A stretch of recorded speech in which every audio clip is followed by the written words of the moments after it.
Oke, kembali lagi di pertemuan terakhir ini ya. Pertemuan ke-11 malam hari ini adalah malam penutup gitu ya untuk bahasan kita di seri belajar face recognition. Di malam hari ini kita akan wrap up semua yang udah kita pelajari terutama di 3 pertemuan terakhir mungkin ya terkait training model, terkait inference model optimization, transfer learning gitu ya. Cuma bedanya sekarang ini kita akan coba tempel-tempelin gitu ya. Semua code yang udah kita rajut, yang udah kita create di Jupyter Lab ya sebelumnya ke dalam web aplikasi gitu ya berbasis Flask framework gitu ya. Nah, apa aja yang akan kita bahas malam hari ini? Mungkin urutannya ini nggak ngurut ya. Saya akan bahas dulu dari Flask dengan Bootstrap-nya dulu, biar template dan lain sebagainya kebentuk dulu, biar enak kelihatan gitu ya. Nah, ini kita akan coba bikin template UI ya, bikin navigation menu, bikin themes-nya gitu ya, ngatur link color apa segala macam yang umum lah kalau di development web gitu ya. Terus nanti kita akan coba layouting real time UI stream yang waktu itu sempat kita bikin ya. Tapi itu kan baru nampilin di Flash dengan tampilan ya udah polos putih aja gitu web app-nya ya. Kita akan layout ulang, udah ada menu konteks navigation-nya gitu ya. Terus nanti juga kita bikin untuk yang tampilan face registration. Nah, yang face registration kan sebelumnya kita cuma running via Jupyter Lab. Nah, bagaimana kalau mau di running via aplikasi web gitu kan? Ya, berarti kan kita harus kombinasikan antara si Flask ini dengan si Keras saat merunning transfer learning gitu kan. Iya, Mas. Nah, challenge-nya itu kan pasti kalau dilihat kemarin kan prosesnya itu pasti lama ya, apalagi pas dia nge-training ya. Bisa aja bermenit atau bahkan kalau banyak datanya, epochnya banyak, bisa aja nyampe berjam-jam gitu kan. Nah, Iya. nggak mungkin kita bisa lakuin itu di satu single klik, terus web request gitu ya, pasti time out gitu kan ya. Nah, makanya kita akan belajar satu teknologi yang memungkinkan kita melakukan yang namanya itu long running task, Mas, long running job gitu ya. Jadi dengan teknik ini memungkinkan kita mengerjakan sebuah task yang sangat panjang yang nggak mungkin diselesaikan oleh satu web request gitu ya. Dan itu bisa kita gunakan ya contohnya di kasus yang kita ini untuk merunning proses transfer learning gitu ya. Meload model yang udah sebelumnya dibikin, nge-modify model yang seperti sebelumnya udah jelasin ya. Terus nge-training ulang berdasarkan dataset yang kita punya. Nah, bagaimana implementasinya? Ya kita akan coba ya. Mungkin bagian untuk long running job-nya ini kita akan gunakan teknologi yang disebut dengan socket IO ya. Nah, untungnya di Python ini sudah ada yang bikinin kombinasi antara Flux dan socket IO-nya atau disebut dengan Flash socket IO ya. Artinya socket IO yang compatibility-nya sudah di-matchingkan dengan Flask ya. Nanti kita akan coba hands-on-nya seperti apa dari mulai basic penerapannya sampai nanti kita tentu saja intinya digunakan untuk melakukan asynchronous task atau background task gitu ya. Nah, tapi kita akan coba langsung aja nih ke yang bagian pertama ini kan saya udah kasih nomor-nomor ya, Mas. Iya, 1, Mas. 2, 3, 4, 5, 6. Nah, sekarang mungkin akan pendekatannya itu kode sentrik. Jadi saya akan coba buka satu project, kita lihat programnya seperti apa, terus nanti kita running gitu ya. Nanti kalau ada pertanyaan silakan ditanyakan. Kalau ada yang bingung pada saat di proses penjelasan silakan diinterrupt. Iya, Mas. Oke, kita akan mulai dari base Flash dengan Bootstrap ya. Kita akan coba bikin template gitu ya, navigation menu dan lain sebagainya. Seperti yang sebelumnya pernah kita create di pertemuan ke-9 ya. Ketika kita menggunakan Flash ini minimum structure-nya itu harus ada script utamanya. Ini biasanya kita sebut app.py ya. Di sini kita panggil si Flash-nya, kita import, terus kita running app.run itu ya. Nah, dan juga kita perlu folder template ya. Di sini saya punya beberapa file HTML. Kalau sebelumnya kita cuma create satu file HTML yang namanya index gitu ya. Tapi di sini saya create beberapa file HTML untuk kita gunakan agar bisa merouting beragam link gitu ya, beragam page diarahkan ke beragam aset template ini gitu ya. Selain template ini juga saya punya aset lain. Ini ada static ya. Jadi namanya udah jelas ini untuk static file. CSS gitu ya. Kalau kita punya custom cascade style sheet gitu ya, styling yang custom kita bisa put di sini. Atau kita kalau di web app kan biasanya kita bisa put media yang interaktif kayak gambar atau apa untuk biar look and feel-nya bagus gitu ya, logo gitu ya. Ini kita bisa put di sini gitu. Biasa struktur yang selalu saya ambil seperti ini gitu ya. Jadi ada folder statik itu sejajar dengan folder template, semua hal yang berkaitan dengan data statis gitu ya, gambar, aset-aset web gitu kita bisa put di sini. Nah, ini strukturnya. Kita akan coba lihat dari program utamanya dulu. Program utamanya sederhana ya, seperti yang sebelumnya pernah kita coba. Saya import Flask-nya di sini. Saya create object Flask dari kelas Flask ya untuk menginitiate Flask-nya. Nah, di sini saya bisa bikin dekorator untuk routing index path-nya gitu ya, atau home URL gitu ya. Nah, ini akan saya render template-nya dari yang index.html ya. Terus yang history juga akan ngambil dari history HTML, dan kalau yang slice face recognition dia akan ngambil dari template yang face recognition gitu ya. Nah, tapi di sini yang spesial yang mau saya tunjukin kan kalau seperti ini nggak jauh berbeda dengan yang sebelumnya kita lakukan ya di pertemuan ke-9. Apa yang bedanya di sini? Yang berbedanya di sini itu adalah template yang kita gunakan di sini ini sudah menggunakan base layout gitu ya. Jadi base layout itu ibarat kata kayak gini. Mungkin bisa saya coba gambarkan ya di Paint. Sebelumnya pernah bikin apa? Kalau PHP ya bisa aja ya bikin layout base gitu ya. Iya, Mas. Nah, ini misalkan kita punya base layout. Nah, ini terus kita punya page pertama ya. Nanti si base layout ini kita bisa attach ke page yang kita miliki di sini gitu ya. Nah, gunanya apa? Kenapa harus yang base layout ini kita masukkan ke sini? Ini misalkan namanya base.html gitu ya. Ini namanya index.html gitu ya. Nah, kenapa seperti ini? Karena bayangkan kalau misalkan kita punya banyak sekali page website gitu ya.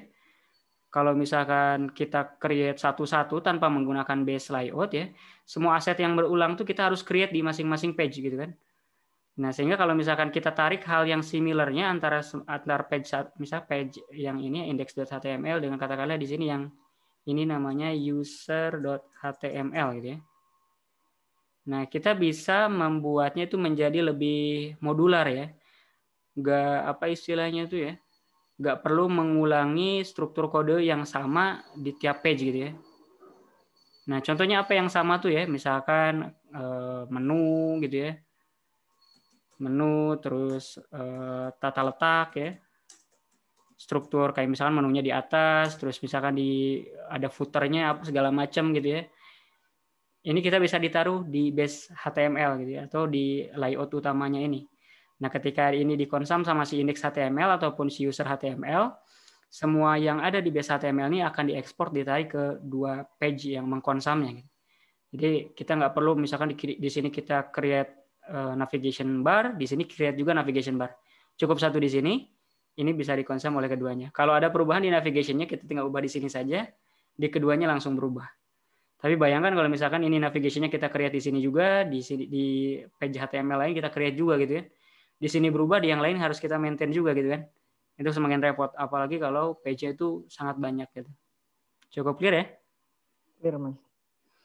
Nah, kita akan coba lihat template base-nya seperti apa. Ini ada di folder templates. Saya kasih nama, ini biasanya kalau saya pakai underscore depannya untuk membedakan kalau ini base layout ya, atau nanti layout yang akan dikonsum oleh layout atau page yang di atasnya gitu, atau template yang lebih tinggi gitu ya.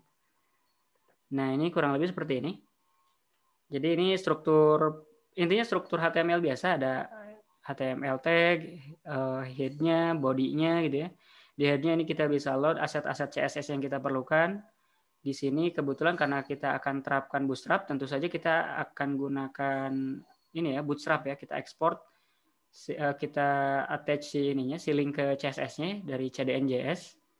Juga font awesome ya, biar kita bisa nambahin icon lah, kan kalau di menu kalau tambahin icon lebih bagus ya, ini saya tambahin juga.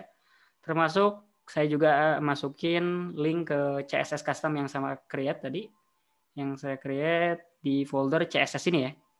Jadi kalau masnya punya file CSS custom lain di sini ya bisa nanti tinggal tambahin lagi aja link ke file CSS tersebut gitu. Nah, selanjutnya yang namanya base layout kan otomatis ketika di konsum harus dimungkinkan untuk bisa ditambahkan lah gitu istilahnya ya. Apa yang udah ada di sini bisa ditambahkan detail lainnya lah ya. Nah, cara nambahannya gimana?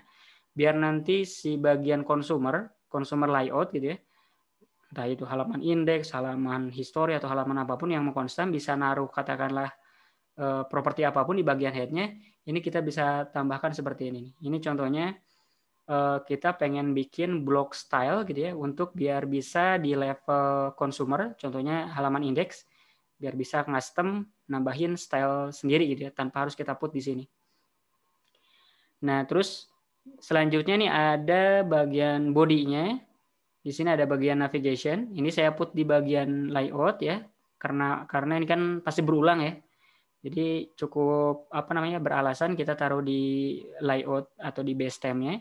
Sehingga nanti di semua page yang mengkonsumsi layout.html akan punya navigation structures yang sama gitu.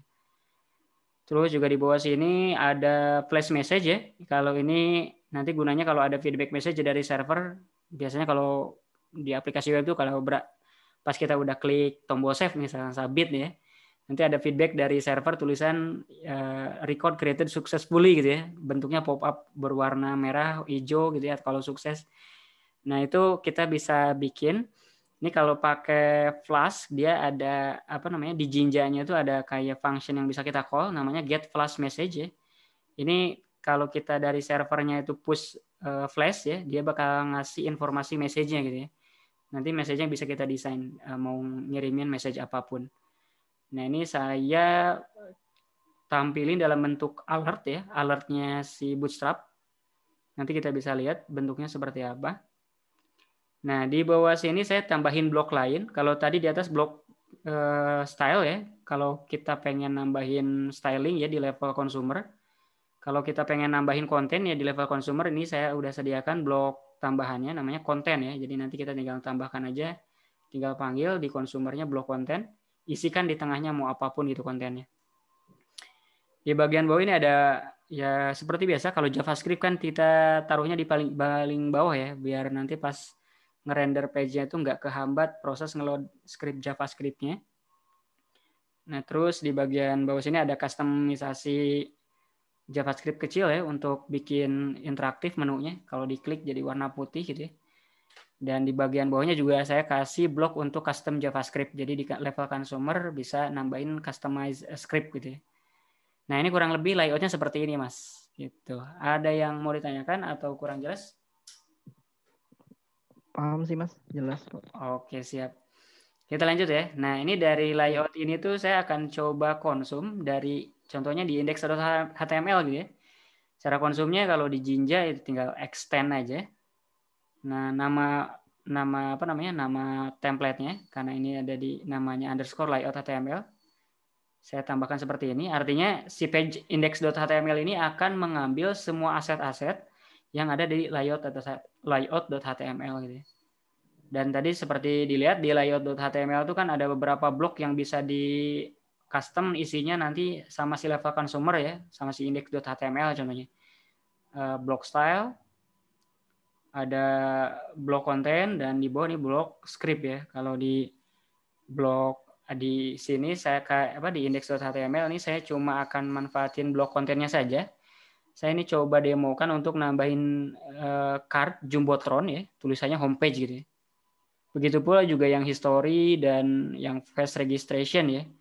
Ini hanya nampilin card tulisan page-nya aja gitu ya. Jadi di sini bisa kita lihat nanti kerangka format atau terms-nya si aplikasinya seperti apa. Ini kita coba running ya. Kita tinggal buka si app.py-nya. Saya start dulu.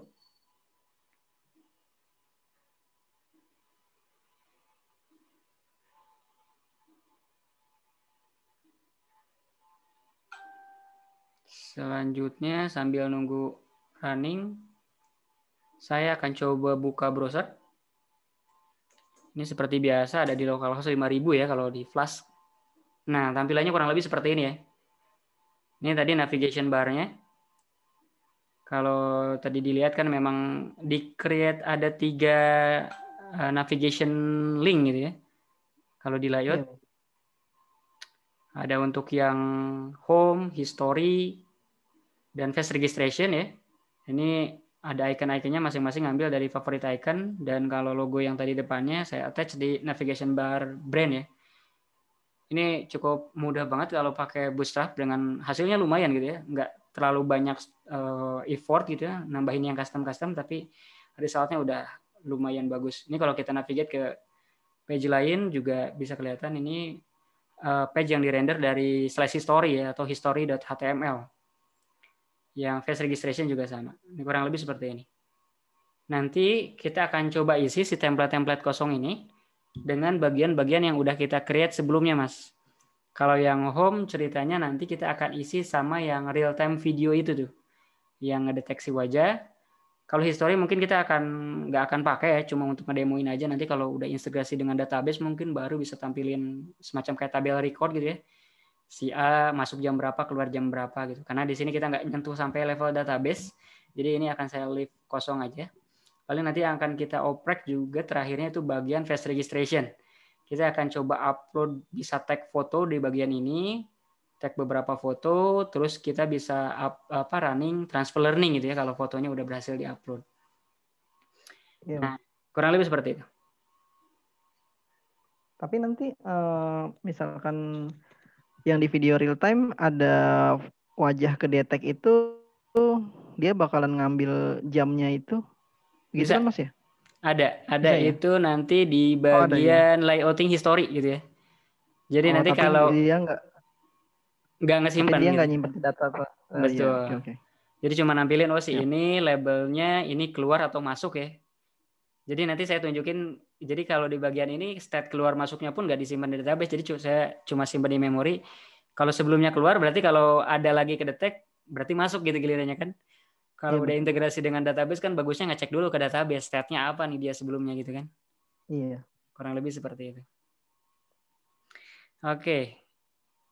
Ya, ini kurang lebih kalau yang bagian pertama seperti itu. Jadi hanya menampilkan struktur themes layout yang akan kita gunakan selanjutnya di project kedua 3 sampai 6 ya. Iya, Ini Mas. saya close. Nah, kita akan lanjut dengan barusan struktur yang kita punya tersebut gitu ya. Kita akan coba buka yang layout live stream ya. Kita akan coba nambahin yang live stream yang slice video feed kalau nggak salah ya. Nah, Iya. jadi tadi struktur app.py-nya juga ini lebih complicated, lebih banyak. Kalau tadi kan cuma yang initiate flash-nya ada 3 routing ya. Yang slash history, face registration, dan slash index-nya.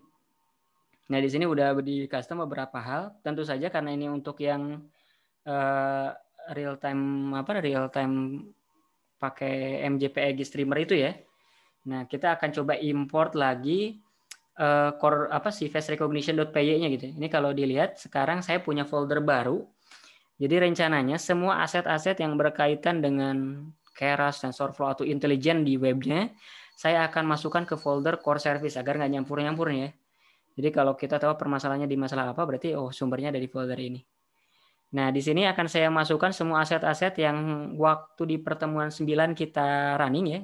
Ada face recognition.py untuk pengingat mungkin isinya ada kelas recognizer, ada predict gitu ya. Terus ada drawpad untuk ngasih bounding box-nya, ada gain frame ya. Ada gain frame, terus di sini mungkin tambahannya itu yang nggak ada sebelumnya itu ada function untuk nge-close kamera, ngebuka kamera dan ngecek statusnya gitu ya, apakah kameranya nyala atau enggak. Kalau sebelumnya kan manteng aja gitu kan kameranya nyala, di close kalau kita close aja gitu service-nya. Nah, tapi di sini dengan 3 tambahan metode ini memungkinkan kita bisa mengontrol kamera yang ke-attach di mesin gitu ya, di mesin yang running servernya, mesin yang running aplikasinya gitu ya, untuk dinyalakan atau dimatikan. Iya, Mas. Nah, itu yang face recognition. Juga di sini adalah binary yang dibutuhin ya, ada frozen graph.pb-nya yang hasil optimasi di pertemuan ke-10. Tapi ini bukan yang hasil transfer learning ya, ini hasil optimasi yang di pertemuan 10 betul ya? Pertemuan 9 ya? Ini yang pakai MTCNN itu kan? Kalau ini masih hard cascade. Masih ya? Nah, kalau MTCNN nanti di bagian bawah. Sebenarnya di bagian ini juga bisa udah pakai MTCNN ya. Nanti yang di bagian bawah saya bikin dia ada 2 opsi. Kalau kita mau pilih hard cascade, tinggal kasih flagnya jadi apa. Kalau mau MTCNN, di flagnya jadi apa gitu. Jadi bisa support 2 mode detection gitu. Iya. Nah, ini aset-aset binary-nya saya taruh di folder bin ya. Jadi kurang lebih struktur si core service itu seperti ini gitu. Dan juga label CSV-nya ya. Kalau ada label baru ya kita put di sini gitu ya. Nah, seperti itu. Selanjutnya kita lihat template-templatenya. Yang berubah itu pasti di bagian face registration. Nah, jadi di face registration ini bukan face registration tapi di index ya. Nah, di index kan ini kan yang home-nya ya. Kita akan load si real time videonya itu di halaman home atau index.html. Nah, di sini untuk nampilinnya seperti biasa, kita panggil si video feed /video feed karena kalau kita cek di app.py kan kita bisa lihat di sini kita bikin endpoint video feed. Nah, video feed ini akan membuat sebuah response image frame berturut-turut atau MJPEG stream gitu ya. Dengan type multipart X mixed replace seperti yang sebelumnya kita bahas. Nah, si slice video feed ini kita wrap di dalam tag image gitu ya.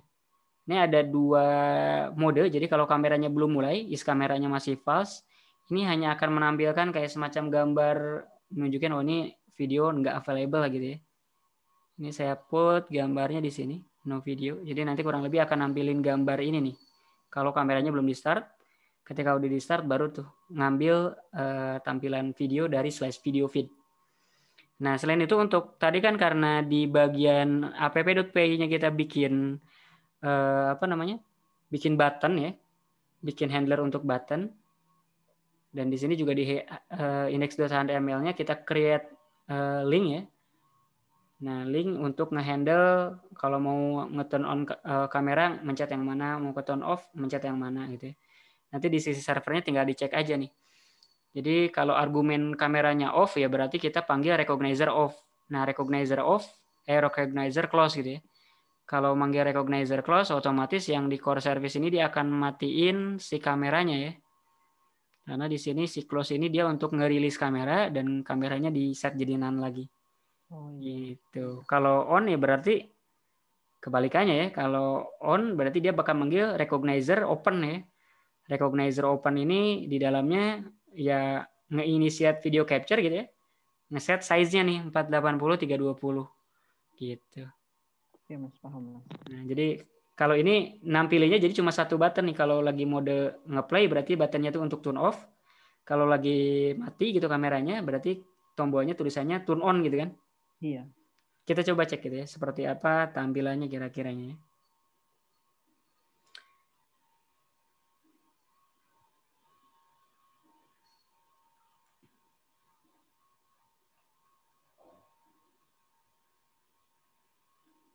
Dan ini juga ya untuk tambahan sambil nunggu ini running sempurna. Si lokasinya ini udah absolute path ya. Jadi kalau masnya running di folder manapun harusnya nggak masalah, nggak akan error, dia bingung lokasi file nggak ketemu gitu ya. Di pathnya ini udah ngambil benar-benar dari lokasi absolutnya gitu ya.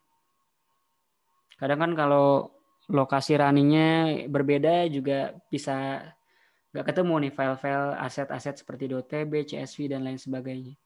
Iya. Jadi saya bikin absolute path, ngebaca absolute path-nya nih pakai library OS ya, ada function di submodul path-nya absolute path. Nah, jadi saya cek si file yang app.py ini dia lokasi absolute-nya itu di mana gitu ya. Nah, itu habis itu saya taruh di variable namanya path. Kalau misalkan saya pengen lokasi absolute path-nya frozen graph.pb ya tinggal tambahin aja. Berarti lokasi yang dua layouting live stream /core service /bin /frozen graph gitu kan. Jadi full gitu kan dari C user bla bla bla gitu kan. Jadi nggak perlu takut lagi lokasinya berpindah-pindah pun nggak masalah. Mas, Oke. Itu app config itu apa tuh Mas tadi QWERTY 123 password kah? Yang mana? Coba. Oh, yang secret key. Iya. secret key ini kalau di Flask ini digunakan untuk biasanya kan kalau udah basisnya aplikasi yang berbasis security ada apa namanya ada sessionnya memanfaatkan session biasanya kalau udah role based ya ada user bisa login ini secret key itu berguna untuk ya bikin unique cookies-nya atau session-nya gitu yang nanti bisa digunakan tapi ini saya put nanti karena dibutuhkan juga sama si socket IO gitu ya. Cuman memang di sini nggak kelihatan langsung pemakaiannya di struktur yang utama ya. Nah, kalaupun sekarang ini dihilangi juga nggak masalah ya kalau di yang sekarang. Tapi kalau nanti lebih jauh belajar tentang authentication dan authorization ya, user authentication dan user authorization, secret key ini bisa bermanfaat gitu untuk nge-generate cookies dan lain sebagainya. Iya, Mas. Oke, mari kita coba refresh ya page-nya. Sekarang harusnya, nah seperti ini tampilannya. Ini tampilan yang indeks HTML ya. Tadi ada kamera turn on, berarti ini modenya is kameranya itu masih false ya. Berarti kameranya masih belum nyala gitu ya. Ini kalau kita klik ya, ini kan diklik akan ngirimin parameter kamera on gitu ya. Nah ini kalau di laptop saya dari dulu entah kenapa kalau nyalain webcam tuh suka lama. Tapi kita tunggu lah ya. Mungkin nggak tahu di Masnya juga suka gitu atau enggak. Tapi kalau saya nyoba di Raspberry nggak sampai kayak gini sih. Karena mungkin beda Raspberry itu dia VHCSI ya, bukan webcam built-in kayak gini. Oke, nah ini tampilannya seperti ini kalau kameranya udah nyala. Kelihatan? Iya, Mas, kelihatan. Oke, nah ini udah nge-streaming nih. Ini apa namanya si kameranya? Ya intinya sama seperti sebelumnya, cuma bedanya ditempelin di layout yang lebih bagus aja gitu ya. Lebih kalau kemarin kan polos banget gitu ya. Ini juga bisa kita turn off ya. Kalau di turn off berarti mati lagi. Nah ini ada flash message yang tadi saya bilang ya. Nah cuma bentuknya bukan pop up ya. Kalau di apa namanya di pure punya Bootstrap dia nempel di sini kayak nyelip di antara apa namanya aset bodinya ya. Kalau ini di close baru naik lagi. Gitu. Ini kalau di turn on lagi. Ketika di turn on itu otomatis recognize-nya juga on juga ya Mas, langsung. Betul. Karena kalau langsung nyari wajah. Betul. Karena kalau kita lihat di ini kan intinya ketika kita nyalain ya. Ketika dinyalain itu kan nanti dia nyalain recognizer open ya. Recognizer open kalau kita lihat di face recognition.py ini dia akan nyalain si kameranya biar ada gitu ya. Nah, otomatis si gen frame ini kan sebenarnya akan di running terus-terusan nggak berhenti-berhenti kan. Tiap kali kita akses si video feed kan. Nah, di sini akan nanya nih kalau misalkan si slice video feed di request terus kameranya masinan, dia akan paksa buka terus dia bakal proses langsung ngebaca frame-nya, ngepredik di frame-nya ada wajah atau enggak, terus di draw bounding box-nya, kalau error ya dikasih message kayak gini lah gitu ya. Terus langsung di yield, di return balik tanpa merubah state gitu ya. Di return baliknya ke siapa? Di return baliknya itu ke function yang ada yang di dekorator video feed ya. Recognizer gen frame gitu. Jadi di sini pas kita start videonya itu mati ya dia nggak akan ngeluarin apa-apa gitu ya. Tapi ketika di onin gitu ya ada kameranya dia baru bisa ngetransfer multiple frame gitu ya ke browser. Kurang lebih seperti itu. Iya Mas, paham Mas. Oke. Cukup clear? Clear Mas. Kita lanjut ya. Iya. Yes. Saya nggak bisa navigate. Ini kelihatan nggak si VS Code saya? Kelihatan Mas. Oke. Tadi soalnya saya nggak bisa navigate dari ini nih, nggak bisa share balik ke ini. Oke, kita coba lanjutkan lagi ya. Setelah barusan kita bisa lihat ternyata yang sebelumnya udah kita implementasiin si MJPEG Streamer Flash gitu ya. Yang tanpa styling apapun gitu kita tempelin ke Bootstrap itu juga bisa seperti tadi ya. Kita bisa interaksiin tambah satu button untuk kontrol behavior kameranya ya, nyala atau mati. Nah, sekarang kalau tadi kan kalau dilihat ya Mas, di sini tuh ya kedetek aja gitu ya. Gimana kalau sistem absen itu kan enaknya kalau udah kedetek dia kayak nunjukin oh ini wajahnya di jam segini, labelnya siapa gitu ya. Ini statusnya masuk atau keluar gitu kan. Iya, Nah, Mas. ini karena tadinya saya mau taruh di page story tapi kayaknya agak ribet kalau pindah page gitu ya. Takutnya juga nggak keburu nanti waktunya jadi terlalu banyak yang dibahas. Saya akan taruh aja di samping sini gitu ya. Jadi bentuk kayak galeri grid gitu ya. Ada 4 gambar ke samping, nanti kalau udah lebih nanti turun ke bawah gitu ya. Nanti tiap gambar itu nunjukin labelnya siapa, misalkan Yunus gitu ya. Dia in atau out gitu ya. Terus nanti di bawahnya ada tanggal dan jamnya. Gitu. Kita coba implementasiin seperti itu. Nah, cuma kita perlu pahami sedikit gitu ya. Yang di struktur sebelumnya, kalau dilihat ya di live stream ini gitu ya, semua yang berkaitan dengan pendeteksian wajah ada di program face recognition.py ini, betul nggak Mas? Iya, Mas.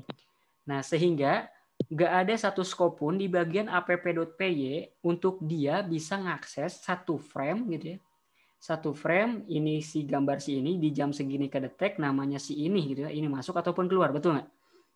Iya, iya. Susah dia nggak tahu. Berarti harus gimana? Nah, berarti kita harus customize agar si face recognition.py ini once dia dapetin wajah selain ngembaliin menjadi apa sebagai frame MJPEG di bagian sini gitu ya, dia juga ngirimin sebagai katakanlah buffer image gitu ya, ngirimin gambar juga tapi gambar hasil prediksi, gambar satuan bukan gambar real time ya. Jadi gambar jam segini labelnya apa gitu ya, ini statusnya masuk atau keluar di jam berapa gitu ya, informasi itu ya, gambarnya apa, labelnya siapa gitu ya, terus ini statusnya masuk atau keluar. Terus juga jam berapa. Informasi ini yang kita butuhkan. Nah, 4 informasi tersebut bisa kita custom gitu ya, bisa kita dapatkan di blog ini. Gimana cara nge-customnya?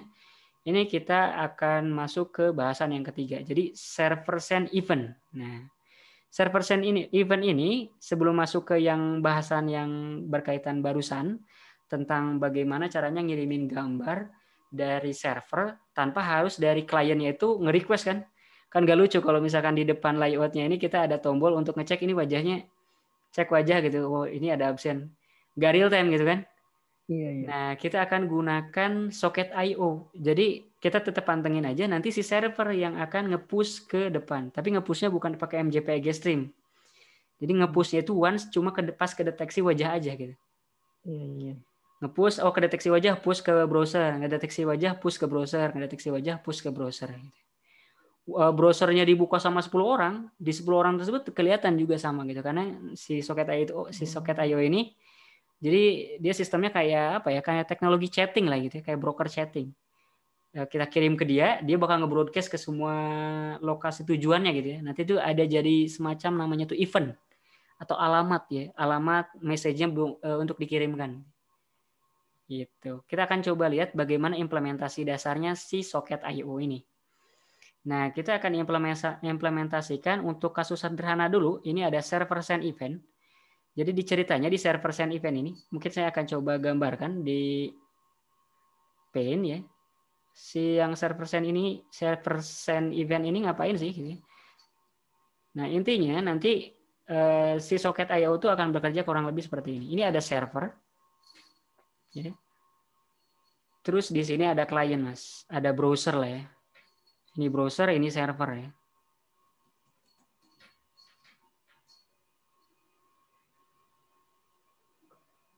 Nah, ini server, ini browser. Nah, ketika menggunakan socket I/O, kita bisa istilahnya tuh ngirim message dan bisa menerima message. Nah, si socket I/O untuk dapat mengirim dan menerima message, dia perlu yang namanya tuh event ya. Jadi misalkan di sini istilahnya tuh kita pengen dia ada sender, ada receiver gitu ya. Istilahnya kalau di socket I/O ini disebutnya tuh emit atau send ya.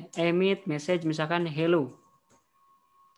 Ke event namanya katakanlah server MS atau apa ya, misalkan info ya. Nah, kita kirim ke event namanya info gitu ya. Si server ngirim ke info. Nah, terus di browser ini kita bisa create listener atau istilahnya handlernya lah ya. Nah, di sini dia bisa listen di slice info. Jadi sehingga kalau misalkan server ngirimin informasi hello, gitu ya, karena di browser di sini yang listen, si browser dapat apa istilahnya menerima informasi hello yang ada di server gitu. Dan bisa juga kebalikannya gitu ya. Kalau misalkan di sisi browsernya yang ngelakuin emit, gitu, misalkan hello from browser ya. Nah ini dia ngirimin, tapi sekarang bedanya lagi misalkan eventnya klien gitu ya. Nah di server itu bisa kita tambahin listen lagi gitu ya. Listen misalkan untuk yang klien. Nah sehingga kalau misalkan si browser nge-emit hello gitu ya, tulisan hello from browser ini gitu ya, ke event yang namanya slice client, karena slice client ini di listen di server, makanya si server bisa menangkap informasi tulisan hello from browser. Bisa dua arah seperti ini gitu ya. Bisa server nge-push, nanti si browser nge-listen gitu ya, atau si browser nge-push, server nge-listen gitu. Ini tanpa harus di-refresh, Mas. Tanpa harus di-refresh gitu ya. Jadi ya misalkan nge-trigger awalnya tuh pas on connect gitu ya. Pas pertama kali si browser connect, coba emit ke server. Server nerima, oh ini ada datang. Jadi kayak program pingpong gitu ya. Yeah. Server nerima, katakanlah kasih jeda berapa detik gitu ya. Terus kita kirim balik ke browser gitu ya. Di browser kita handle lagi. Kalau nerima dari server, kirim lagi ke server. Jadi bolak-balik gitu. Kebayang nggak, Mas?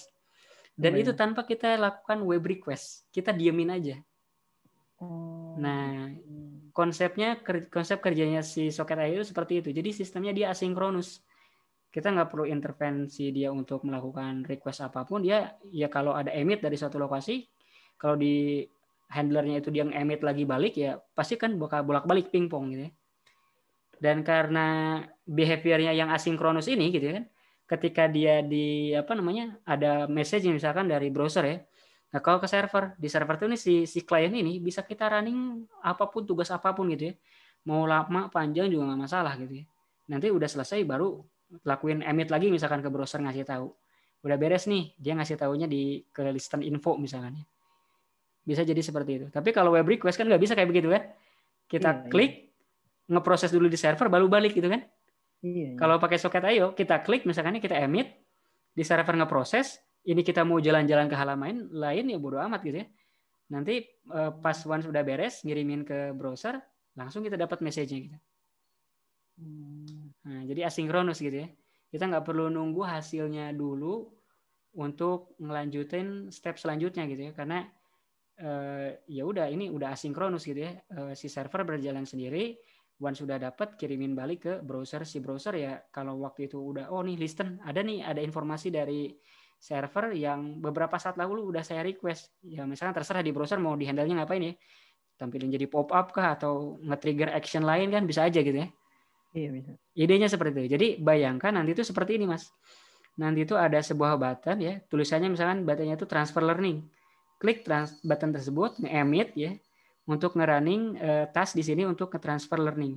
Once sudah selesai, dia akan ngembaliin informasi detail-detail kayak misalkan, bahkan bisa per step-nya ya.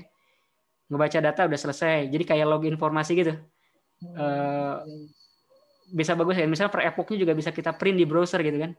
Yang selama ini biasanya kita lihat di konsol aja gitu kan. Kurang lebih seperti itu. Jadi endless possibility lah kalau misalkan udah berbicara asinkronus arsitektur gitu ya. Contoh implementasinya seperti ini. Jadi kalau dilihat-lihat kan ini sama aja kayak kita bikin sistem server chatting gitu kan. Iya. Kurang lebih seperti itu. Ini Socket.io ini hanya di Python aja atau di lain juga bisa sih, Mas? Socket.io itu sebenarnya library kayak apa ya? Wrapper untuk kalau protokol dasarnya itu WebSocket sebenarnya. Jadi ada yang bikinin kayak on top of protokol WebSocket ini disebutnya itu Socket.io.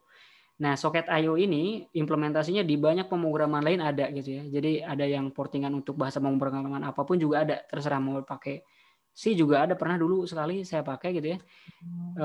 Di Java di apa juga silakan dipakai ada gitu ya. Dan itu memang untuk asynchronous communication bisa dipakai seperti itu. Gitu. Jadi kalau di Python ya Flash Socket IO gitu makanya gitu. Kalau di pemrograman yang lain ya ada library sendiri. Tapi intinya di bawahnya dia ngerunning protokol WebSocket. Kalau protokol HTTP request biasa kan request respon kan di apa istilahnya TCP/IP HTTP gitu kan. Iya Mas, iya. Kalau ini WebSocket gitu ya. Kalau WebSocket dia ya karena di sini tadi kita set 5.000 ya di port 5.000 runningnya gitu ya. Iya Mas. Baru tahu saya ini butuh sebenarnya saya ini. Iya, ada banyak sebenarnya protokol asinkronus seperti ini ya. Ada apa MQTT mungkin pernah dengar? Belum. MQTT juga mirip-mirip seperti WebSocket, tapi biasanya kalau MQTT itu untuk telemetri data apa namanya kayak IoT gitu ya. Yang seperti itu gitu ya. Jadi transmisi datanya kalau pakai HTTP request itu kan berat gitu. MQTT itu atau WebSocket itu lightweight gitu, kecil-kecil transmisi datanya. Jadi kalau misalkan device-nya banyak, kliennya banyak banget gitu ya, bukan berbicara ribuan lagi gitu ya, bisa sampai puluhan ribu, server bisa anteng aja karena yang ditransaksi ini tuh sejumlah kecil. Bayangin kalau HTTP request gitu ya, request respon dalam satu waktu ada 10.000 klien, bisa tumbang itu kalau nggak speknya bagus. Nah. Iya sih begitu. Itu kurang lebih seperti itu lah. Iya. Oke, kita lihat bagaimana implementasi dari gambar barusan yang ada di Paint ya di project yang ketiga server send event ini. Ini yang AP2 ini hapus aja ya, kita nggak perluin. Ya. Bekas saya sebelumnya mungkin kayaknya ini. Lupa saya hapus, tapi intinya ada di sini. Nah, ini si app.py ini struktur utama yang sebelumnya sebenarnya, cuma di sini saya tambahkan beberapa hal ya. Nah, di sini ada satu dekorator. Kalau sebelumnya kan dekorator yang app punya si Flash aja ya. Iya. Nah, karena di sini saya udah import socket IO ya. Nah, ini dari Flash socket IO, saya import socket IO. Di sini saya create object socket IO dari class socket IO. Ini perlu di feeding konteks app-nya si Flash masuk ke dalam. Nah, kenapa perlu di-create kayak gini? Agar nanti kita bisa create dekorator socket IO. Kalau kita udah punya dekorator socket IO, kita bisa bikin routing socket IO dong. Emit atau listen gitu kan. Iya. Kalau di routing kan berarti ya endpoint-nya apa, responnya apa gitu kan kalau HTTP biasa. Tapi kalau socket IO berarti ngomongnya emit-nya apa, listen-nya apa gitu. Nah, ini socket IO objeknya ini. Nah, di bagian ini cuma satu doang. Ini saya punya dekorator socket IO seperti yang udah di define di atas. Ini saya akan bikin listener dengan event namanya server event. Jadi kalaupun ada endpoint, ada klien atau ya klien manapun ya ngetransmisi data, tujuannya ke event yang namanya server event ini. Nah, si server bisa dapat gitu ya, bisa ke-trigger nih blok ini gitu ya. Jadi contohnya jadi kalau misalkan ada yang ngirim ke event server event, di sini akan saya print dulu. Terus ini saya sleep 1 detik ya. Terus saya akan melakukan emit balik nih. Emit balik tapi ke channel ke event namanya client event gitu ya. Saya kasih message hello from server. Jadi tahu nih dapat message dari klien atau dari apapun gitu ya. Udah dapat, saya hold 1 detik, saya print dulu. Habis itu saya kirim balik nih ke client event gitu. Kebayang nggak strukturnya? Kebayang. Iya, Mas.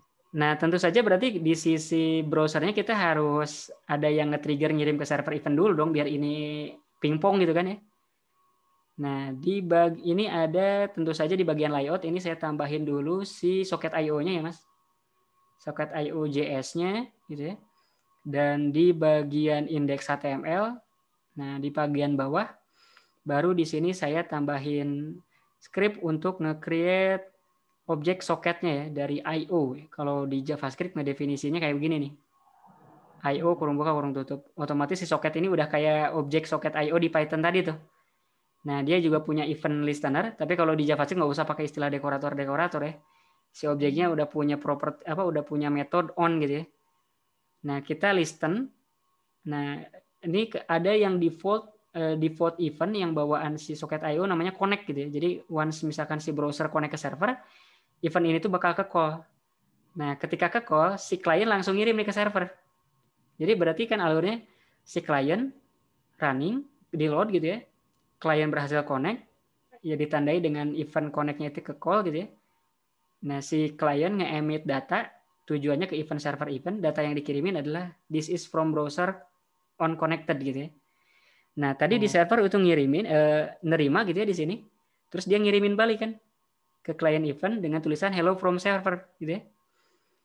Nah, ketika nerima, karena kan tadi tujuannya ke klien event ya. Di klien event masuk ke sini, ya ini kita bisa baca, ini karena saya outputnya itu saya write ke dalam apa namanya, div HTML ya. Saya akan write ke dalam konten div ini, tulisan yang datang dari server, biar kelihatan nanti log message-nya. Jadi kalau udah datang, saya append lagi, makanya saya perlu baca dulu tulisan HTML sebelumnya, terus saya gabungin dengan message yang baru gitu ya, nanti jadi yang udah lama tuh mundur ke bawah gitu ya. Nah, udah dapat ini saya tulis balik ke tag HTML yang output, yang ini pakai stylenya jQuery, $ID-nya apa si output, HTML kontennya ya message dari server apa ditambah message sebelumnya di append ya.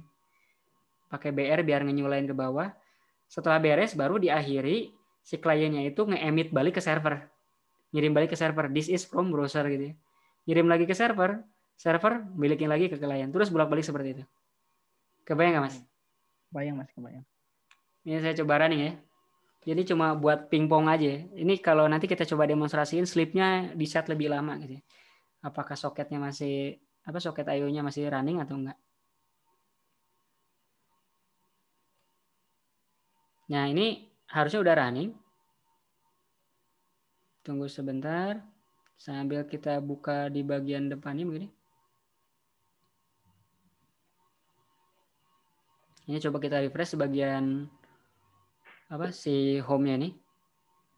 Nah, ini hello from server. Nah, ini tuh kelihatan nambah-nambah terus ya. Iya, iya. Nah, sementara juga di sisi server, karena tadi saya print ya, kalau udah dapat receive dari klien, juga dapat message yang dari kalian, this is from browser. Gitu ya. Di klien juga saya cetak di div tag tadi tuh, via jQuery. Jadi, message yang tadi dapat, langsung saya print ke ini ya, print ke browser. Nah, terus nambah-nambah terus. Karena tadi saya append ya, saya baca HTML kontennya, message baru dapat, saya append lagi gitu ya. Jadi makanya nambah-nambah ke bawah. Nah, ini kan saya nggak web request atau apapun ya, dia terus saja komunikasi bolak-balik seperti ini.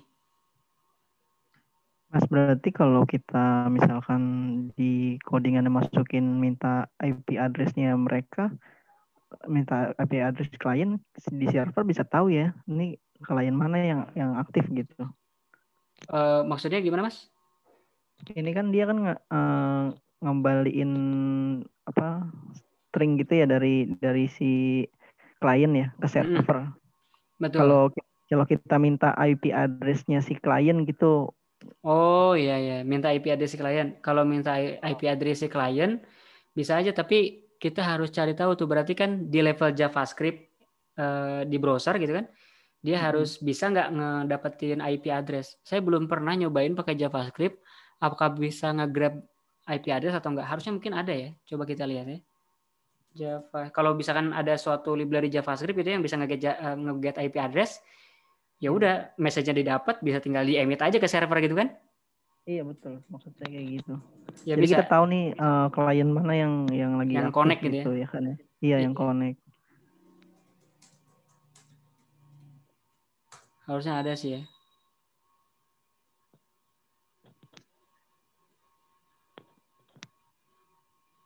Oh, ada sih macam-macam nih. Banyak API third party-nya dan termasuk limitasinya juga ya. Iya. Bisa dicoba lah. Tapi idenya seperti itu. Iya, paham Mas. Oke. Nah, itu building block dasarnya seperti itu. Behavior seperti ini akan coba kita gunakan gitu ya. Ini kan tadi si servernya tuh emit terus gitu kan ke klien gitu ya. Bagaimana kalau proses emit dari servernya itu di looping gitu kan? Berarti kan nggak perlu nunggu trigger dari klien juga kan kalau seperti itu kan? Bisa terus ngirimin ke klien. Nah, ini yang akan coba kita terapkan untuk di bagian 4, Mas. Di bagian layouting history. Jadi kan kalau tadi yang kita lihat di web streaming real time-nya itu kan sampingnya masih polos ya. Di sampingnya saya akan coba put informasi, misalkan si ini jam segini masuk keluar gitu ya, termasuk fotonya juga gitu ya. Nah, bagaimana cara saya dari codingan yang tadi tuh, yang kan informasi mengenai wajah si ini, labelnya ini, jam segini itu segala macam pasti ada di sini kan? Iya. Bagaimana dari si face recognition.py ini bisa nge-push ke browser gitu ya? Tentu saja menggunakan socket IO gitu ya. Nah, tapi permasalahannya gini Mas. Si app.py ini ya, dia yang nge-create objek socket IO, betul nggak? Nah, sementara si face recognition ini ada di file terpisah yang justru dikonsum oleh si app.py, betul nggak?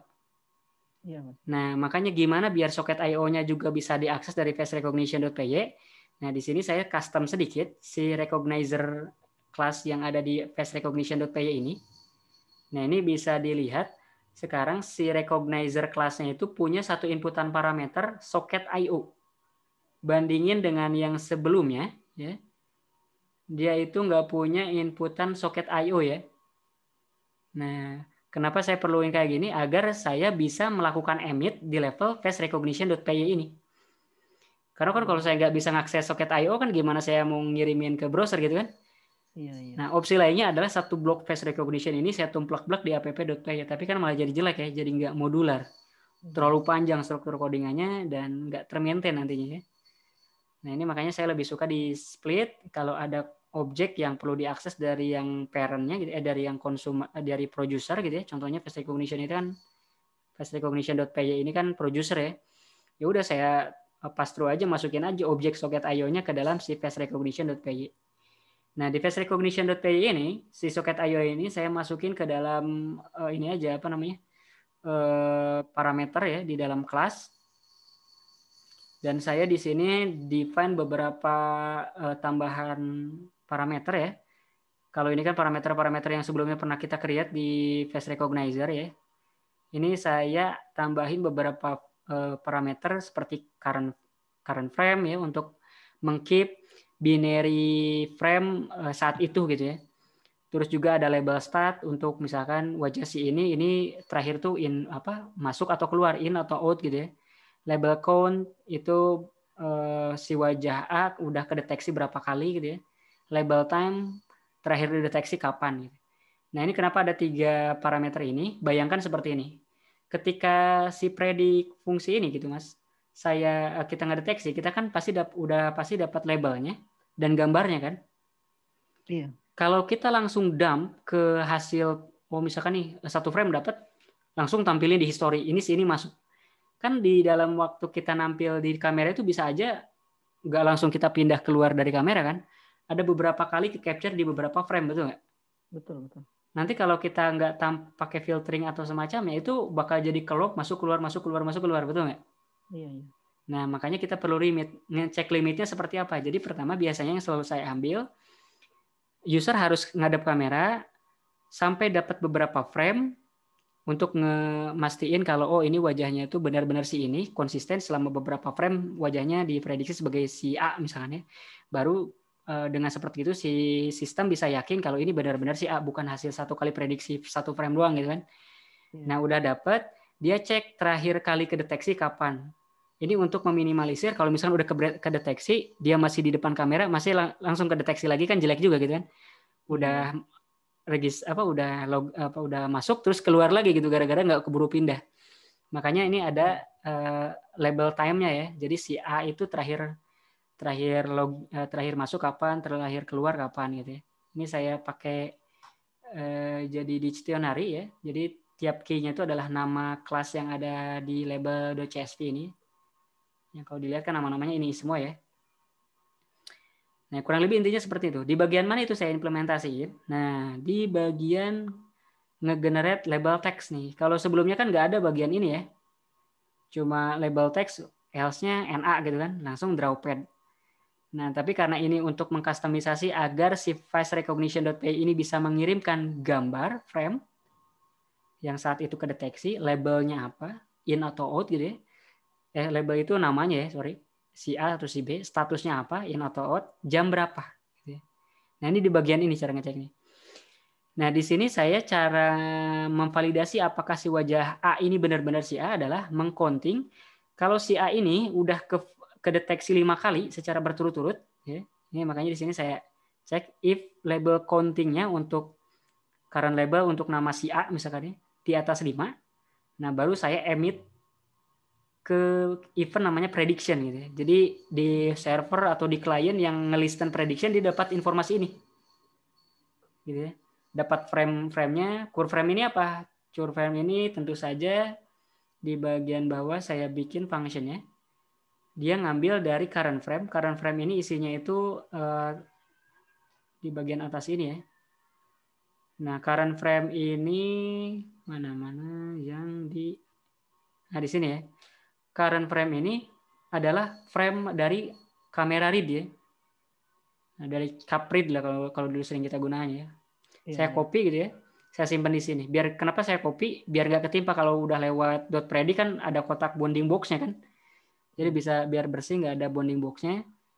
Nah, karena ini kan masih ingat di Python ini si hasil frame ini kan numpy array kan. Sementara kalau di browser itu dia nggak tahu numpy array. Betul nggak? Iya, Mas. Dia taunya itu ya kalau misalkan binary buffer atau apa gitu kalau di JavaScript ya. Makanya ini seperti yang sebelumnya kita lakukan juga ke si yang MJPG stream, kita encode sebagai PNG gitu ya. Dan kita convert ke 2 byte ya, jadi biar jadi binary buffer byte gitu kan. Ini seperti yang kita lakukan juga di routing yang video feed ya, di gen frame ya. Di gen frame, nah kurang lebih seperti ini kan, kita convert ke 2 byte, tapi di encode ini JPG ya. Kurang lebih seperti itu. Nah, udah ini curve frame dapat, di emit gitu ya. Current label juga dapat, labelnya namanya siapa. Nah, ini label startnya juga apa, in atau out. Dan ini waktunya kapan. Ini function untuk ngegenerate waktu saat ini sih. Ini gampang pakai library datetime aja. Nah, get current date string datetime gitu ya. Tinggal pakai datetime 0, frame apa, formatnya apa gitu ya. Kurang lebih nanti format time-nya yang dikirimkan seperti ini. Ini time dari server berarti ya. Nah, gimana nih nanti saya kan harus ngevariasiin mulai dari apa namanya label start dan parameter-parameter yang 3 tadi ya, count, time, sama start ya. Tiap kali kedeteksi, si start ini dibalik. Berarti kalau sebelumnya in jadi out gitu kan. Makanya ini saya note nih. Kalau yang label time ini waktunya saya update tiap kali udah kedeteksi ya, kedeteksi untuk nge-emit, si time-nya diupdate jadi waktu sekarang gitu ya. Biar nanti nge-span lagi waktunya. Karena di sini saya kasih validasi untuk ngecek difference time. Dia hanya akan nge-counter kalau difference name-nya itu udah lebih dari beberapa waktu gitu ya. Nah, contohnya di sini 5 detik. Ini masnya nanti bisa customisasi jadi berapapun gitu ya. Jadi minimal jarak antara orang keluar dan masuk itu 5 detik gitu ya. Kalau kita set 15 berarti di sini bakal 15 gitu. Karena kalau misalkan masih di bawah 5 detik, dia kan nggak akan nge-counting nambah satu kan. Bakal masih aja state-nya kali sebelumnya. Jadi dia nggak akan nyampe lebih dari 5 gitu kan. Tapi kalau udah 5 detik baru tuh dia counter lagi untuk nambahin satu nih wajah frame kedua sampai frame kelima. Oh, ini masuk gitu. Nanti setelah itu tunggu 5 detik lagi gitu. Nah, kurang lebih seperti itu. Cukup clear idenya? Iya, Mas. Iya, clear. Kita coba running ya. Benar nggak? Ini bisa menghasilkan apa yang tadi kita sebutkan itu ya.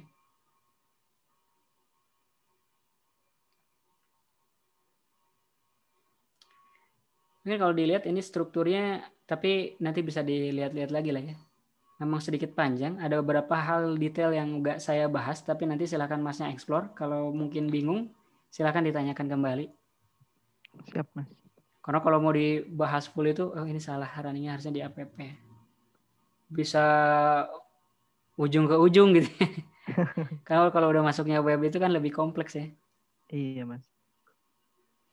Belum lagi nanti kalau istilahnya pengen di running benar-benar di server, connect ke database, udah harus ngurusin security lagi itu mah ada ngurusin sertifikat lah dan lain sebagainya macamnya. Ini kita coba cek di browser. Ya, kita refresh dulu.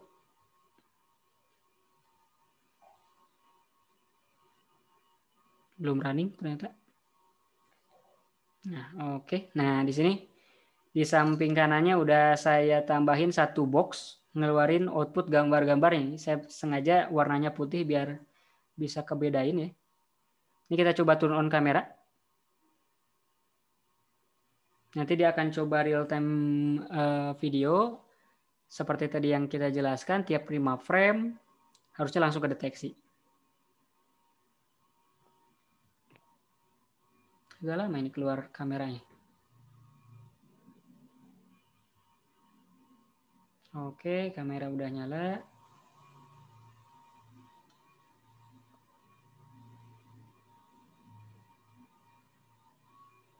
Nggak keluar.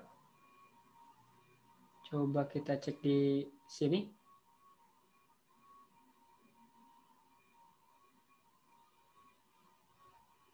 Ini app-nya yang di layouting history, betul?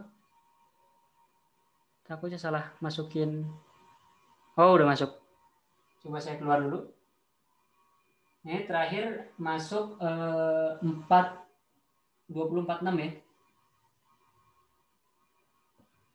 Iya. Saya masuk lagi.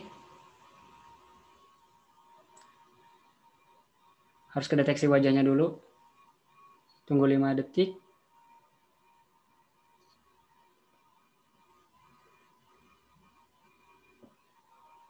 Kita coba lagi. Kalau saya diam aja gitu ya, ini pasti deteknya tiap 5 detik gitu ya. 4707, 13, ya plus minus lah ya. Ke 20. Karena tergantung kalau misalkan NA kan berarti frame-nya gak nge-counter gitu kan. Iya. Gitu. Nanti tadi parameter difference time-nya bisa diatur gitu. Minimum orang masuk keluar itu berapa jaraknya, berapa waktunya berapa gitu ya. Untuk meminimalisir kayak gini tuh, dia lama di depan kamera jadi masuk keluar gitu kan. Iya, iya. Nah, kurang lebih idenya seperti ini. Tapi ini sekali lagi ini belum disimpan kemana-mana ya, cuma nampilin di browser aja seperti ini. Ini kalau udah integrasi dengan database ini bisa kita save persisten gitu. Jam berapa, siapa masuk keluarnya, gambarnya apa. Iya. Ya paling kalau untuk attendance paling enggak kan minimal 8 jam gitu lah ya. Betul. Bahkan ya sebenarnya bisa kita custom kalau di bawah untuk in out-nya itu validasinya kalau di bawah jam 9 misalkan ya dan di atas jam 5 sore gitu ya. Iya. Itu bisa dibikin rule kayak gitu. Jadi bukan berdasarkan difference time gitu kan. Oh iya Mas. Nah, kalau ini saya implementasiin kayak gini, masa kita mau nunggu nanti besok sore baru dicek lagi gitu. Nah, ini di bagian ininya nanti kita bisa custom untuk ngecek kalau ini di bawah jam 9, oh berarti kita sebut aja in. Jadi kalau dia manteng di depan kamera di atas jam 9, di bawah jam 5 gitu ya, nggak akan nge-capture apapun gitu kan. Dia hanya akan nge-capture di bawah jam 9 dan di atas jam 5 gitu ya. Di bawah jam 9 akan dilabelin masuk gitu ya. Di bawah jam 5 akan dilabelin akan dikasih statusnya itu keluar gitu ya. Iya. Bisa seperti emang harusnya seperti tadinya saya mau implementasiin seperti itu, tadi pikir-pikir susah juga nanti ngedemoin kayak begini ya. Jadi kalau nge-custom dulu. nge-custom kalau logic kayak gitu bisa ya. Itu kurang lebih seperti itu penerapannya. Jadi seperti yang saya bahas barusan, ini kita custom di bagian face recognition dan PY-nya karena memang blok yang mengetahui frame-nya apa, namanya siapa, masuk keluarnya di mana ya ada di face recognition dan PY ini. Sementara konteks soket IO-nya kan ada di app.py. Soket IO-nya kita lempar objeknya ke kelas yang ada di face recognition dan PY atau si kelas recognizer ini ya. Kurang lebih seperti itu, Mas. Cukup clear atau masih ada yang mau ditanyakan? Mas, kalau misalkan wajahnya tuh nggak ada di database ya. Dia kan itu NA ya. Bisa nggak NA-nya itu tetap kecetak gitu? NA-nya tetap kecetak. Oh, jadi cuma wajahnya di sini Labelnya nggak ada gitu label. NA aja tulisannya gitu ya? Iya. Bisa aja. Berarti kalau seperti itu, nanti di blok yang ininya, Mas. Di blok yang face recognition, karena di sini kan saya hanya mengemit ketika dia di atas Di atas 70 atau 70. NA. Kalau kayak begitu berarti nggak usah dimasukin di sini gitu ya. Masukin aja di bagian luarnya, di bagian sini gitu. Oh, iya, iya. Nah, jadi kalau seperti itu kan mau NA mau apa ya dikeluarin gitu ya. Berarti kan nanti cuma tulisan labelnya bakal jadi NA, statusnya ya sih nggak bisa terus nggak usah ada statusnya ya, nggak usah ada in outnya gitu kan. Iya, Non aja gitu tulisannya si status ini. Kurang lebih seperti itu. iya Mas.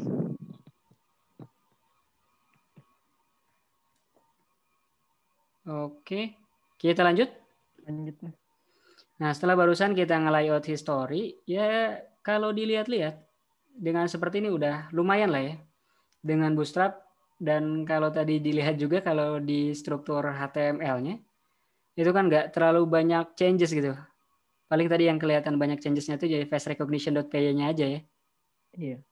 Ini tadi dilihat di index.html-nya kita cuma sediain satu div tag untuk isi tadi scroll tadi ya. Dan isinya saya terima dari apa namanya? Dari socket IO ya, ketika ada event prediction datang. Nah, ini saya convert ke yang formatnya apa? Blobnya ke formatnya si JavaScript. Terus saya ambil dulu isi konten-konten gambar yang ada di tag history yang ada di sini. Baru saya write balik gitu. Write baliknya saya kasih kotak dulu gambarnya di sini ya. Terus tulisan labelnya tadi statusnya masuk keluar gitu ya. Dan terakhir time-nya gitu. Kurang lebih seperti itu. Oke, kita lanjut. Setelah barusan ya kita bisa mendemokan bikin kayak history deteksi apa namanya? Absen ya masuk keluarnya. Nah, kita akan masuk ke sekarang bagian transfer learning-nya, Mas. Jadi ngeregistrasiin wajah. Jadi studi kasusnya itu ini kondisi di mana user itu misalkan ada user baru pengen diregisterin gitu ya. Nah, kita akan coba breakdown jadi 2 tahap, nge-upload dataset barunya dan ngelakuin transfer learning gitu kan. Nah, cuma kedua task ini akan kita running di satu page yang sama, akan kita put di satu page yang sama, yaitu di page yang face registration. Kita akan coba mulai dari face upload dulu. Nah, di sini di bagian app.py-nya masih sama seperti sebelumnya, yang di step keempat ya, ada tambahan tadi tuh apa namanya si video feed. Oh, nggak saya tambahin ya kalau di sini ya. Yang tadi socket IO untuk historinya. Nah, ini tambahannya adalah si slice upload foto. Nah, ada satu routing slice upload foto. Gunanya buat apa? Si slice upload foto ini nanti kita akan gunakan untuk menerima request post ya dari klien. Request postnya itu berupa gambar, ya, berupa gambar yang diupload. Nanti gambarnya itu kita bisa apa namanya masukkan ke dalam folder dataset, gitu ya. Nah, folder datasetnya ini ada di sebelah sini ya kalau di saya. Ini saya masih kosong, nanti saya isi dulu dengan dataset LFW, saya ekstrak dulu ke sini. Nah, kalau dia pertama akan nge-create folder dulu, karena kan kalau di strukturnya LFW dataset itu tiap kelas itu adalah dalam satu folder yang sama kan. Ini saya apa namanya saya create folder berdasarkan nama folder yang user inputkan di halaman face registration. Jadi kurang lebih nanti tuh di halaman face registration tuh kayak ada input text gitu untuk kita masukkan labelnya apa nih yang mau dimasukin gitu ya untuk foto-foto ini gitu. Misalkan user A gitu ya. Nanti kita bisa capture foto untuk ngupload ke folder user A tersebut. Udah itu ya kita bisa save gitu ya. Ini tinggal kita kalau saya bikin format namanya seperti ini ngikutin yang LFW gitu ya. Namanya terus di belakangnya ada 001.jpg gitu ya. Kalau udah ada 2 jadi 002.jpg gitu ya. Incremental sesuai dengan jumlah gambar yang ada di folder si folder kelasnya ya. Ya habis itu ya udah tinggal kita kita save, panggil aja files.save. Ini udah built-in-nya punya request-nya si Flash ya. Jadi si Flash dia punya modul request. Kita bisa akses properti kalau misalkan kita ngupload post di bodinya ada file gitu ya, file binary, kita bisa akses .files ya. terus nama widgetnya apa, misalkan webcam, dan kita bisa tampung ke binary buffernya di sini di objek namanya file.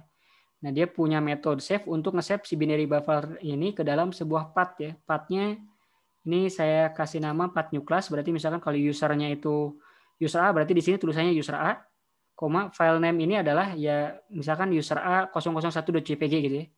Jadi bisa kebayang nanti mungkin akan kesimpannya itu di user A, folder user A dengan nama user A 001.jpg. Nah, setelah disimpan, saya perlu baca lagi karena apa? Masih ingat kalau size si gambar yang digunakan untuk dataset ini harus seragam ya. Dia itu size-nya itu waktu itu kita pilih 250 kali 250 kan.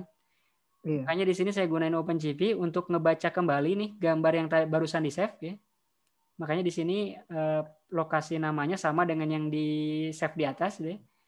Udah saya baca, saya resize dan saya imrate balik sehingga dengan size yang 250 kali 250 gitu.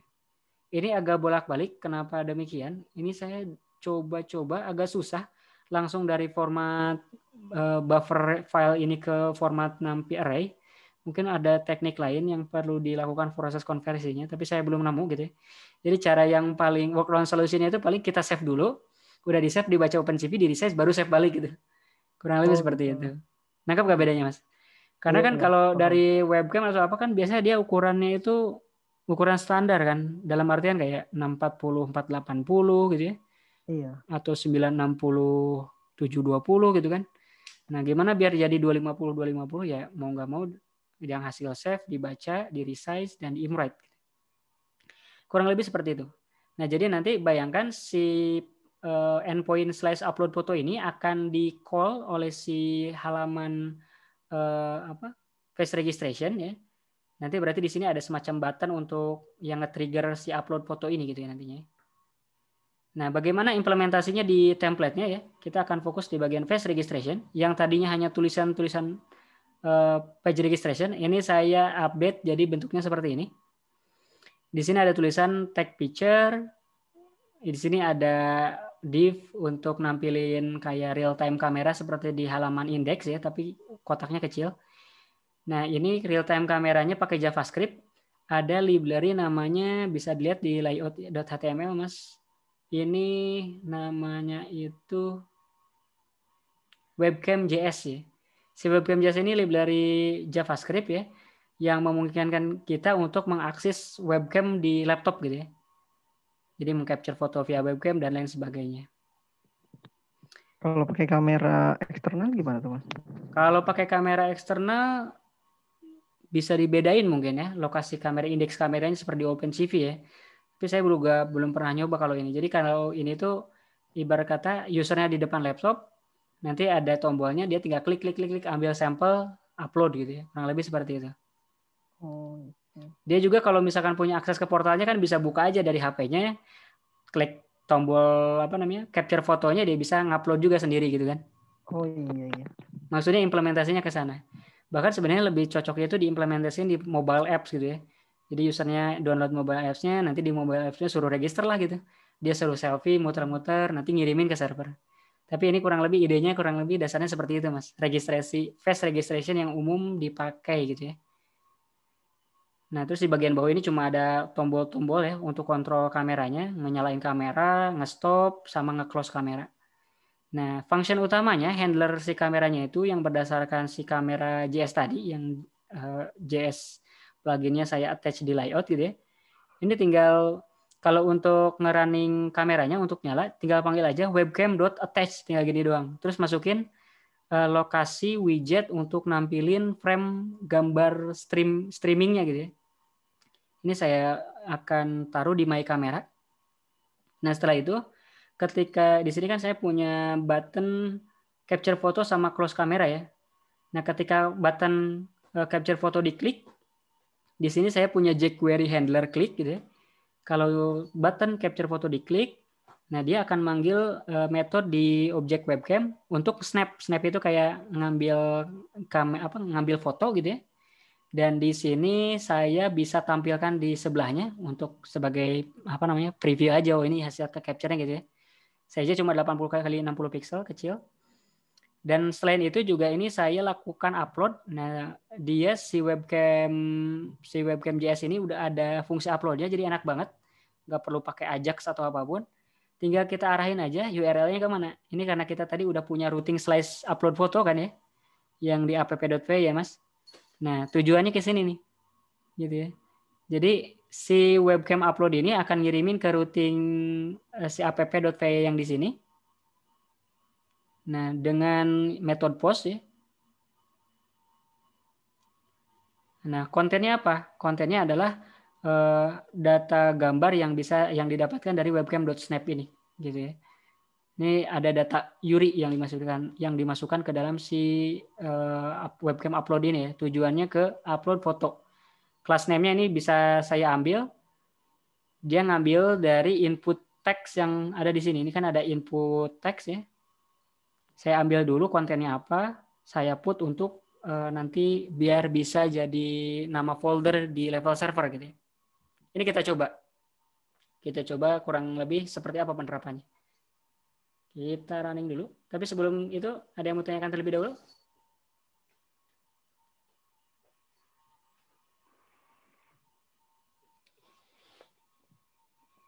Kita lihat.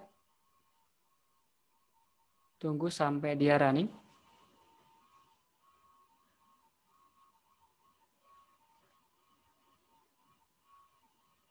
Nah, ini sekali lagi Mas di halaman face registration. Jadi nanti nah, oke, kita lihat ya yang si face upload ini tampilannya seperti apa gitu ya. Ini kita tinggal navigate ke yang face registration. Nah, kurang lebih tampilan UI-nya seperti ini. Tadi kan di bawah ada 3 button dan 1 input text ya. Di sini harusnya nanti untuk tampilan gambar dari webcamnya gitu ya. Ini saya akan put tulisan misalkan Yunus gitu ya. Atau nanti siapapun label yang mau kita taruh gitu ya. Ini kita bisa klik turn on. Ketika diklik turn on ini, nah dia akan mengakses webcam. Nah ini bukan ngerunning kamera real time-nya bukan pakai Python, tapi pure pakai kamera JS, artinya di running pakai JavaScript. Dan ini lebih mulus, maksudnya nggak seperti yang di running di apa namanya pakai Python. Bedanya kenapa kok pakai JavaScript bisa lebih mulus? Karena di Python itu di running di server side kan. Sementara kalau JavaScript di apa namanya front end ya di klien gitu kan di browser. Gitu. Jadi nggak ngobrol ngirimin apapun ke browser apa ke server gitu kan. Kalau via OpenCV kan berarti yang ngeprosesnya server, si server nge-push tuh kemarin via MJPG stream gitu. Memang ada kelemahannya. Kalau kelemahannya kayak gini kan ya memang yang diakses adalah kamera yang diakses oleh si browser ini kan. Iya. Nah ini kita coba bisa klik yang tag foto ini. Kita klik yang warna hijau. Nah ke samping ada ini hasil save-nya. Ini saya geserin mic-nya dulu. Kita bisa ya terserah. Ini bisa kalau berulang-ulang cepat juga silakan ya. Sebanyak yang kita mau gitu ya. Nah kalau kita ngerasa ini udah cukup ya. Ini kita bisa cek harusnya di server ini udah kesimpan ya. Karena pas tag foto ini tuh dia langsung asinkronus apa namanya ngupload ke server via tadi si webcam.upload itu ya. Yang pathnya itu ngarah ke slice upload foto. Gitu. Ini kita coba cek ya Mas. Benar nggak di folder tujuannya itu udah kesimpan. Nah di upload foto ini folder tujuannya kemana? Nah folder tujuannya adalah ke folder dataset. Harusnya ada satu folder baru namanya Yunus yang tadi diinputkan di depan ini ya berdasarkan input teks di sini ya Mas. Iya. Di input teks tadi di browsernya. Nah harusnya nama foldernya ini di dalam folder dataset. Folder datasetnya saya di luar, nggak di dalam satu project ini, karena kalau tiap project ini punya folder dataset, bakal besar banget nanti ini si file ini ya. Oh iya. Makanya, nah ini bisa dilihat ya, ada dataset Yunus, ada gambar yang saya simpan. Mungkin saya akan coba buka dari Windows Folder Manager ya. Pertemuan ke-11. Tadi yang keempat ya Mas? Outing, ke-5. Face upload ya. Face upload ya. Sorry, kan di dataset ya, folder Luar. dataset. Di luar ya. Nah, ini ke create. Ini kan tadi kita lihat di folder dataset masih kosong kan? Iya. Jadi nge-create foldernya tadi pakai library OS mkdir. Nah, nama ininya ditangkap dari yang input field tadi. Nah, ini adalah foto-foto yang tadi didapat dari webcam kan? Gitu. Iya, Mas. Jadi nanti nge-collect gambar tuh ya bisa aja ke user, kita nggak perlu ini silahkan register ngumpul satu-satu ngejajar gitu. Suruh aja buka webnya, klik foto-foto terserah mereka gitu. Asalkan foto muka yang diambil gitu. Ini udah di resize belum? Ini udah di resize. Oh, dari resize ya. Resize-nya jadi 250 harus 250 harusnya. Iya, Pak. Makanya ini kelihatan lebih lebih mampat ya. Iya. Tapi nggak masalah itu karena memang yang dataset yang LFW atau yang itu juga kita mampatkan seperti ini. Ini harusnya sih 250 kali 250 ya. Nah, ini kelihatan 250 kali 250 pixel iya. ya. Iya, sudah, Mas. Oke, nah di sini kita udah berhasil ternyata ngeregister wajahnya kayak gitu ya. Sebenarnya ada cara lain kalau misalkan kita nggak mau ribet pakai zip gitu ya, ngupload zip, tapi saya nggak tunjukkan di sini karena khawatir jadi terlalu panjang lagi nanti bahasanya. Paling yang umum selalu diimplementasiin ya seperti ini gitu ya. Menurut saya ini paling sesuai karena kita nggak harus satu orang yang nge-maintain untuk ngambil data nih. Setiap orang tinggal buka aja webnya gitu, nanti dia tinggal tag foto seperti ini. Gitu. Otomatis dia ke-collect ke server. Asalkan dia benar masukin datanya di sini ya, nggak salah gitu. Kalau salah ya kita harus rename di folder di server gitu kan. Iya, iya. Idenya seperti itu. Cukup lihat? Nanti kan itu datasetnya di luar ya, Mas? Kalau mau dimasukin gimana gitu kan? Uh-uh. Nah, kalau mau dimasukin, ya tinggal nanti kita create di folder face upload-nya. Jadi kalau misalkan di face upload di sini kan belum ada folder dataset ya, Mas. Tinggal create aja di sini katakanlah dataset gitu ya. Nah, seperti ini. Dan di sini kita ganti di bagian atas tuh kan ada parameter dataset ya. Nah, karena ini datasetnya di dalam project, kita nggak perlu titik-titik, ini hapus aja. Artinya keluar ya. Path folder si face upload plus dataset gitu kan. Iya, betul. Nah, ini bisa saya tunjukkan kalau mau gitu ya. Harusnya sekarang nge-save-nya udah ke folder dataset yang ini. Ini tapi karena nggak otomatis restart, langsung restart ya. Ini kita coba tag picture lagi, harusnya dia nguploadnya udah ke folder dataset yang di sini dan nge-create folder Yunus kalau belum ada gitu kan. Tunggu sampai proses restartnya selesai. Ini saya tunjukkan seperti ini biar nanti kebayang, oh ternyata folder datasetnya bisa bebas aja dimanapun gitu kan. Iya. Bahkan mungkin kalau beda server pun bisa ya, asalkan bisa diakses via sharing folder gitu ya. Kan biasa kalau perusahaan besar tuh nggak mau disatuin ya lokasi file-file dengan aplikasi webnya itu pengen dipisah lokasi OS gitu ya, bisa juga kayak gitu. Kita coba ambil lagi, turn on kameranya. Ini kita kasih nama misalkan Yunus 2 gitu ya. Ini kita coba tag foto. Random aja segini. Ini kita langsung cek aja di server ya. Di upload dataset. Nah, Yunus 2. Gitu. Iya. Cukup fleksibel ya. Ingat-ingat aja lokasi ngerubahnya itu ada di sini nih. Ini saya akan kembalikan. Iya. Biar nggak ngumpul banyak di sini. Dan yang di dalam layouting face upload ini juga akan saya delete ya.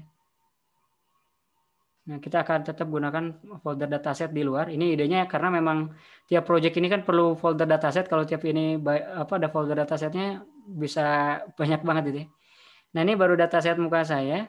Tapi karena sebelumnya saya udah punya di folder LFW sebelumnya gitu, ini saya akan delete. Saya akan ambil dari dataset LFW yang banyak gitu ya. Ini datasetnya ada di sini nih. Nah, di sini ada list nama-nama data. Nanti Masnya juga tinggal ekstrak aja dari LFW dataset. Pilihin aja nama-nama yang, kalau di sini nama-namanya ini ya. Masnya juga nanti bisa collect yang nggak perlu semuanya dimasukin. Sebenarnya kalau mau dimasukin semuanya juga bisa ya, tapi berat banget 50.000 folder. Iya. Saya tuh ngehang banget itu kalau di komputer saya. Makanya saya pilihin sedikit seperti ini aja. Ini saya Ctrl X. Saya masukkan ke folder dataset yang ada di sini ya, di pertemuan 11. Gitu. Ini saya paste di sini. Dan dataset sendiri seperti ini juga sebagian saya nggak upload ke GitHub ya, karena nggak muat kayaknya. Tunggu sampai proses kopinya selesai. Nah, di bagian transfer learning yang terakhir ini agak lumayan. Tapi sebenarnya kalau kode utamanya itu pernah ya udah kita pelajari ya. Itu terdiri dari bagian yang untuk proses untuk proses kustomisasi modelnya gitu kan ya, terus nge-load dataset barunya, nge-transfer learning, terus nge-optimize model. Optimize modelnya pakai TensorFlow, tapi kalau nge-transfer learningnya pakai Keras. Nah, 2 tahap itu seperti apa? Itu ada di bagian yang terakhir ini, yang layouting transfer learning ya, Mas. Iya. Nah, di transfer learning ini, di bagian core service-nya, kita ketambahan kode core lain, ada 3 kode. Ya, ada core main, core optimizer, dan core utils ya. Selain itu juga di folder bin ini udah kita ketambahan model-model lain, ada frozen graph yang hasil optimasi, dan ini yang sebelumnya udah saya running dari hasil transfer learning ya. Dan kalau 2 ini yang sebelumnya ya, untuk face detection, dan ini untuk recognition H5 ya. Tapi kita akan pakai yang frozen graph kan kalau kita pakai OpenCV DNN soalnya. Iya. Nah, di 3 file Python ini tuh apa sih? Intinya file utamanya ada di main. Si main ini akan mengkonsum si optimizer sama si utils. Di main ini ada apa aja? Jadi sebenarnya di 3 codingan ini tuh dia nge-wrap semua function-function yang udah kita lakukan di 2 pertemuan terakhir ya. Pokoknya di bagian transfer learning sama optimisasi model untuk inference yang OpenCV DNN, Mas.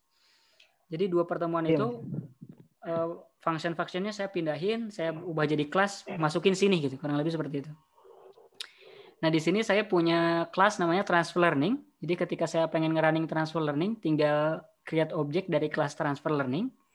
Saya initiate banyak parameter di sini karena memang di transfer learning ini kan mulai dari kita harus tahu lokasi modelnya di mana, lokasi dataset di mana, split test, validation setnya berapa, gitu, epochnya berapa, batch-nya berapa. Ini jadi inputan parameter si kelasnya. Di sini saya set up ke dalam internal parameter di kelasnya. Nah, terus di sini juga saya punya beberapa metode. Ini ada metode init model. Init modelnya digunakan untuk nge-load model pertama kali ya. Ini saya nggak masukin ke fungsi dev init karena kalau dimasukin sini kan berarti pas objeknya create dia langsung nge-create nge-load model kan. Nah, itu di saya kerasa berat jadi saya pisah. Dia nge-create objek transfer learning-nya dulu, baru nanti nge-call si metode init model untuk nge-load modelnya gitu. Nge-load modelnya ini pakai Keras ya, seperti yang sebelumnya kita pakai juga gitu ya. Tinggal masukin aja nama modelnya yang si H5-nya ya. Ini ada di folder bin model CNN face recognition.h5 gitu ya. Nah, udah di load, di sini ada method run. Di method run ini, nah karena di sini juga si kelas transfer learning ini saya masukin objek socket IO, otomatis di kelas transfer learning ini saya bisa emit apapun ke klien gitu kan. Iya, Mas. Nah, saya akan emit message start transfer learning ya untuk yang log gaya-gayaan aja gitu ya. Biar tahu ini lagi starting. Habis itu saya ngapain? Karena di sini modelnya udah di load, terus saya simpen ke parameter namanya model ya. Nah, di sini seperti yang sebelumnya kita lakukan gitu ya. 6 layer paling atas ya layer ke-7, 8 dan sampai akhir yang activation layer ya. Trainable-nya kita set true gitu ya. Layer awal-awalnya trainable-nya kita set false gitu. Ini dibutuhkan untuk transfer learning gitu kan yang waktu kemarin kita bahas ya. Iya, Mas. Habis itu kita compile gitu kan. Karena sekali lagi perlu diingat ya, ketika kita ngerubah parameter layernya, kita perlu compile agar efektif di level model. Udah di-compile, kita pop, kita remove 2 layer terakhir. Masih ingat kenapa kita remove layer aktivasi dan dense terakhir, Mas? Iya, Mas. Karena kita pengen rombak dimensi outputnya ya. Kalau kita nambah satu kelas kan berarti kita harus ubah dimensi outputnya. Karena activation sama dense-nya itu masih ngikut sebelumnya, kita perlu remove. tambahin di sini dengan dimensi yang baru. Nah, dimensi yang baru ini ngambil dari parameter yang datangnya dari inputan di sini ya. Defaultnya 13, tapi pas kayak nge-initiate transfer learning kita bisa custom. Dan kalaupun udah di-initiate ya kita bisa override juga kan nilainya. Si self-dim ini tinggal panggil aja object.dim gitu kan. Untuk nge-provide nilai dimensi yang baru. Terus di sini kita compile lagi seperti yang ya di pertemuan transfer learning kita lakukan gitu ya. Nah, di sini saya kirim message socket.io lagi biar ada bagus gitu. Oh, ini ada log baru nih. Finish modifying model namanya apa gitu ya. Nah, di sini saya print model summary. Nah, kalau biasa kan model summary kurung buka kurung tutup ya. Nah, di sini saya kenalkan si model summary ini dia ada parameter print fm ya. Nah, print fm ini bisa dimasukkan function customize untuk menghandler log si summary ini. Kalau ingat kan si model summary dia bakal ngeprint struktur arsitekturnya kan. Layer keberapa, output layer, output dimensinya berapa gitu kan. Berapa trainable param yang output log itu loh, Mas. Nah, ini akan saya feedback juga, akan saya kirim balik menggunakan socket IO gitu ya. Jadi output itu jadi nanti kebayang di di web app-nya juga kita bisa lihat seolah-olah kayak kita ngerunning di konsol Python gitu ya. Ini saya emit seperti ini pakai lambda function ya. Nah, terus saya lakuin pre-processing karena nge-custom modelnya udah selesai. Nge-pre-processing ini tentu saja ngeload dataset yang ada di folder dataset ya. Nah, ini dataset foldernya dari self dataset yang di initiate di init gitu ya. Ngeload dataset sama seperti sebelumnya nih. Terus kalau udah ini saya kasih message emit gitu ya. Load dataset berapa sampel untuk berapa kelas komplit gitu ya. Kurang lebih seperti itu. Saya kasih sleep 1 detik ya untuk biar nggak kecepatan. Ini ada flag use augmentation. Kalau kita pengen lakuin augmentation, set aja use augmentation-nya to true gitu ya. Sini ada parameternya ya. Default-nya memang true, tapi kita bisa set false kalau nggak mau. Mungkin untuk sekarang kita akan set false ya, karena kalau di running true, dia akan lama trainingnya ya. Kelamaan ya, iya. Bakal lama banget itu. Walaupun cuma 3 epoch, tapi bakal lumayan gitu. Summary ini udah, dan di sini juga saya emit ya. Kalau augmentation dataset sample berapa complete gitu ya. Di sini saya convert ke categorical, saya split pakai train test splitnya punya si scikit-learn, tapi saya wrap ke function split dataset ya. Ini ada di dalam function ini ya, utils ya. Dia ada train test split dan lain sebagainya. Nah, ini split dataset ini nge-wrap yang train test split punya si scikit-learn. Biar lebih ringkas aja, saya ubah seperti itu. Nah, terus dia ya kita kasih feedback message lagi, emit dataset bla bla bla udah di split complete gitu ya. Nah, di sini terus saya kasih emit message lagi, training model dimulai. Saya udah tinggal reshape modelnya biar jadi 3D karena sekali lagi kan kita pakai convolutional neural network gitu ya. Dia expect bentuk dimensi inputannya 3 dimensi ya. Iya, Mas. Jadi extrain ya 3-nya berapa, epoch dan lain sebagainya sesuai di inputan si si parameter. Dan di sini yang baru ada nih parameter callback, Mas, yang sebelumnya kita nggak pernah bahas. Gitu ya. Callback itu apa? Karena bayangkan pas kita ngerunning di terminal atau ya di Jupyter Lab atau apa gitu ya, dia kan ada kayak log message epoch keberapa, akurasinya berapa, lossnya berapa gitu kan. Tapi gimana kalau di running di server terus di browser kita pengen emit pakai si socket IO, bingung kan? Iya. Nah, ini ada yang namanya callback. Jadi tiap apapun yang terjadi di proses training, di callback ini ada kayak handlernya lah gitu yang bisa dipanggil oleh si Keras. Nah, di sini saya bikin custom handler namanya history log. Gitu ya. Jadi ketika ada akurasinya berubah atau apapun si history log ini kepanggil gitu, Mas. Sebenarnya kalau nanti terusnya nggak harus untuk nge-emit socket IO aja, bisa kita lakuin apapun ya. Bisa nanti di sini di history log ini bisa ngedump file gitu ya, ngeplot di sistem manapun gitu atau ngelakuin apapun ya, kita bisa custom gitu. Intinya kita bisa dapetin informasi validation loss, akurasi dan lain sebagainya di function ini. Nah, functionnya saya bikin cluster pisah. Ini saya bikin cluster pisah namanya history log. Nah, di history log ini tentu saja karena pengen saya emit, dia ada parameter socket IO-nya juga. Saya dimasukin socket IO ke dalam kelas history log. Nah, perlu perlu ditekankan di dalam history log ini dia harus inheritance atau diturunkan atau diwariskan dari kelas utamanya yang si kelas callback, Mas. Jadi makanya pas si history log ini di-create sebenarnya dia diturunkan dari atau mewarisi semua definisi-definisi yang ada di kelas callback. Makanya ini input kelasnya ini ya. Mungkin kalau belajar OOP Python familiar lah ya. Iya, iya. Nah, ini ada metode on epoch end dan banyak lah ya. Tapi di sini saya cuma manfaatin on epoch end aja. Jadi ketika epochnya beres ya, satu epoch bukan satu batch ya. Berarti kalau satu epoch tuh udah sampai ujung baru nge-emit gitu ya. Kalau mau tiap batch juga bisa, tapi asal kebanyakan banget gitu. Iya, iya. Ini saya tiap satu epoch aja gitu nampilin. Tiap epoch beres, nah di sini ada epoch dan log. Nah di lognya itu saya bisa akses, dia bentuknya dictionary, ada key loss dan akurasi. Bisa kita emit lah gitu ya. Dengan event tadi kan feedback gitu ya. Kurang lebih seperti itu. Jadi bayang di bagian training ini tuh dia bakal nge-looping tiap epochnya tuh berapa gara-gara kita callback di sini. Kalau udah selesai, dia bakal nge-emit lagi training model complete. Nah, itu udah tuh proses training transfer learning di sini, Mas.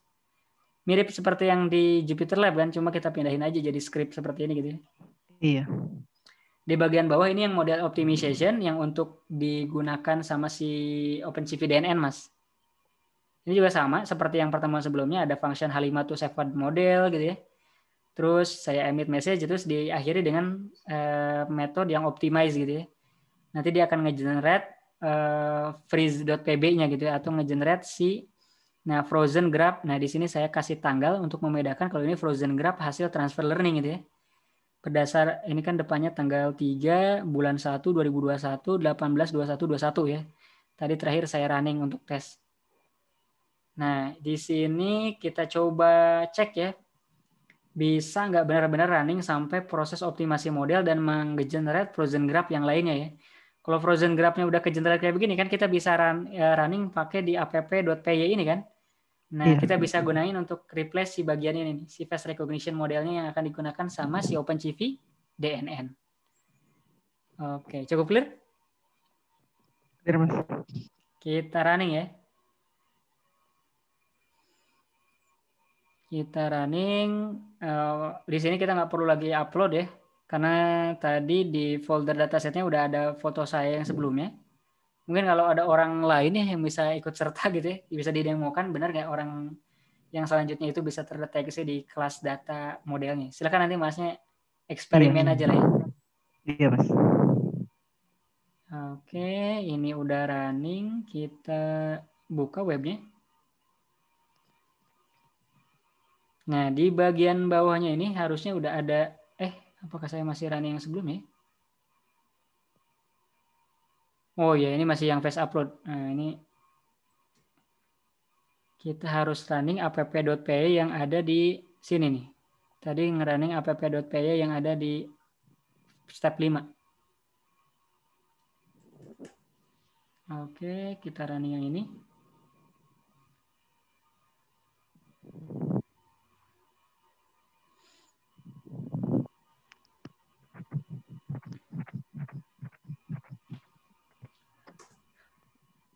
Kita tunggu sampai modelnya keluar. Karena di sini kalau dilihat ini tampilannya yang di browser, Mas? Belum. Saya belum running sepenuhnya. Oh, ini nih ya. Transfer learning-nya saya running di main block-nya gitu, di bagian sini. Sebelum running socket I/O, saya create object transfer learning. Ini yang di share screen-nya tampilannya tampilan browser. Oh, tampilan browser ya? Iya. Oh, iya ini. Nah, ini saya create object transfer learning-nya di sini ya, Mas. Oh iya. Jadi saya init modelnya di sini, load modelnya. Nah, di sini kan kelihatan dia ada log untuk nge-create model seperti yang sebelumnya kita lihat ya. Iya, iya. Ini harusnya di bagian nanti di aplikasinya udah bisa keload. Kita refresh aja. Nah, di bagian bawahnya ada halaman transfer learning. Karena mungkin tadi kelupaan di bagian template-nya udah kita tambahin blok transfer learning-nya ya di face registration. Nah, tadi kan cuma sampai sini aja ya. yang tag picture. Nah, ini saya kasih separator. Terus di bagian bawah sini saya kasih transfer learning, ada 2 button run dan check. Di bagian bawahnya ada div untuk result ya. Dan di sini ada socket IO handler untuk run, check, tombol tadi di atas, dan listen ke event feedback. Jadi kalau tadi feedback ini kan dikirim dari yang DL core ini ya, DL core main ini kan, dia nge-event proses apapun, dia emit ke event feedback ini gitu ya. Kita lihat apakah semua message tadi nyampe di layout ini. Ini karena tadi di folder datasetnya udah ada, dan kita make sure kalau si app.py-nya ini ya, si app.py-nya ini menggunakan folder dataset yang ada di luar. Kita cek dulu. Ada di upload foto. Oh iya, dia masih pakai yang di luar ya. Iya. Oke, berarti udah sesuai. Kita tinggal running transfer learning. Nah, ini message ya. Modifying model.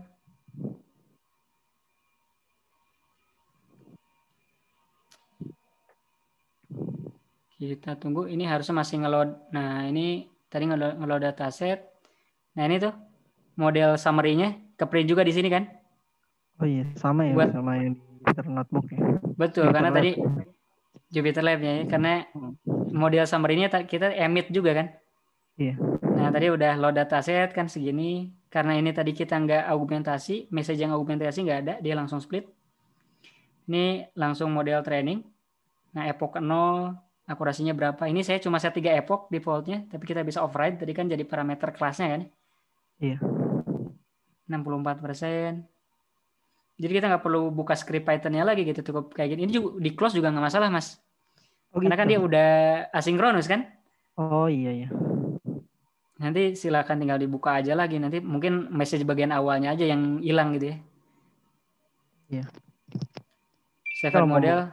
Mau masukin apa plotting itu sebenarnya juga bisa Mas ya? Bisa. Mau apapun juga asinkronus ya boleh aja gitu. Dan ini enaknya kenapa asinkronus ya?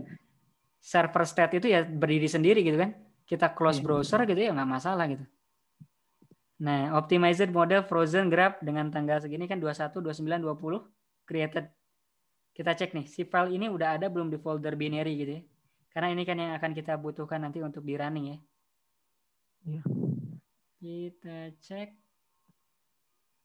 di folder bin. Nah, udah ada. Jadi si transfer learning itu dia nge-create frozen.pb. Jadi ilustrasinya si frozen.pb ini udah berdasarkan dataset yang terbaru gitu ya. Dan ini mungkin untuk catatan, pas kemarin sebelumnya kita belajar transfer learning, kan saya tambahin cuma yang barunya saja ya. Nah, ini kalau kita load semuanya itu baru bisa kedetek semuanya, Mas. Ternyata memang sepertinya harus seperti itu gitu ya. Jadi semua dataset kita masukin, cuma dia bakal converge lebih awal gitu ya. Kalau sebelumnya mungkin kita perlu 10 epoch atau 16 epoch untuk mendekati 90%, tapi kalau di transfer learning 3 epoch itu udah langsung mendekati 90% lah, atau udah tinggi lah. Kurang lebih seperti itu idenya. Karena kan yang kita training hanya bagian classifier-nya aja atau bagian dense layer-nya aja ya. Yang sebelumnya udah ya. Betul, di bagian yang feature extraction yang convolutionalnya udah kita running itu. Itu juga pernah kita tunjukin pas kita nge-training yang VGG kan ya. Kita load semua modelnya, semua datasetnya ke model VGG yang udah di training weight-nya, cuma kita training ulang di bagian ujungnya aja. Gitu. Nah, itu tuh udah kebentuk. Cuma nih ada missing piece-nya itu adalah, ini kan udah kebentuk frozen-nya. Gimana si kode utama bisa menggunakan si frozen model ini? Nah, ini kita nggak bahas di sini, karena itu sebenarnya kalau di bahasan untuk konfigurasi server ada sendiri gitu ya. Jadi cara manualnya adalah di app.py ya udah tinggal kita replace aja si frozen.graph.date ini, apa sih frozen ini kita running dengan nama yang barusan hasil ke create ya. Yang 21 ini, Mas. Nah, ini cara manualnya, tapi kalau otomatis kalau di server sebenarnya bisa aja. Nanti udah ke create file ini ya dibikin job untuk nge-restart si apa namanya? Si flashnya ya, karena si flashnya perlu di restart. Kenapa perlu di restart? Karena kan si modelnya berubah ya, dia perlu reinitiate dari awal. Nah, ini perlu seperti ini lah kurang lebih ya. Iya, Mas. Ini ngelistarnya manual ya. Kalau misalkan di server ya kita bisa create kayak semacam job, ngelisten kalau ada file PB baru atau enggak. Itu banyak toolsnya, bisa pakai cron atau apa, tapi memang kita enggak cover di sini ya. Itu mungkin kalau masnya penasaran ya mungkin kita bisa saya bisa bantu nanti di belakang lah. Siap, Mas, siap. Nah, ini pakai .pb yang baru yang hasil transfer learning. Kita cek apakah masih bisa ngedeteksi. Cuma kayaknya tadi saya kelupaan di bagian yang 6 ini, yang historinya jadi nggak ke bawah ya. Nah, Gitu. iya, ini tinggal dicomot aja dari yang 4 Tinggal ini nih. tempel aja ya. Tinggal tempel Iya, aja, Mas. betul. Ini kita coba tempel-tempel aja ya. Yang history itu dia apa sih? Oh iya, yang ini kan ya. Recognizer, route, history, event handler. Oh iya, udah deh harusnya ya. Kita cek deh, udah masuk atau enggak ya? Saya juga lupa. Kita cek di browsernya ya. Kita ke home, kita turn on. Kalau udah berarti ya aman ya. Iya, Mas. Saya juga tadi sore baru check-in lagi karena dari jam berapa keluar dulu gitu. Ada urusan. Nanti paling kalau ada di running pas Dimasnya ada masalah, tinggal ditanya aja. Ini yang terakhir ini kita masih pakai hard cascade itu, Mas. Masih pakai hard cascade, tapi kalau mau pakai MTCNN, tinggal kita ubah aja flagnya dari fast ke true ya. Oh ini udah mas. Oh iya udah. Nah cuma barusan pas awal salah deteksi ini agak kurang stabil karena tadi kan ngerunningnya cuma 3 epoch dan akurasinya rendah ya. Belum sampai 90-an ya. Itu bisa kita naikin lah parameter defaultnya. Tapi historinya udah masuk ya. Lebih seperti ini. Ini udah dengan yang hasil transfer learning.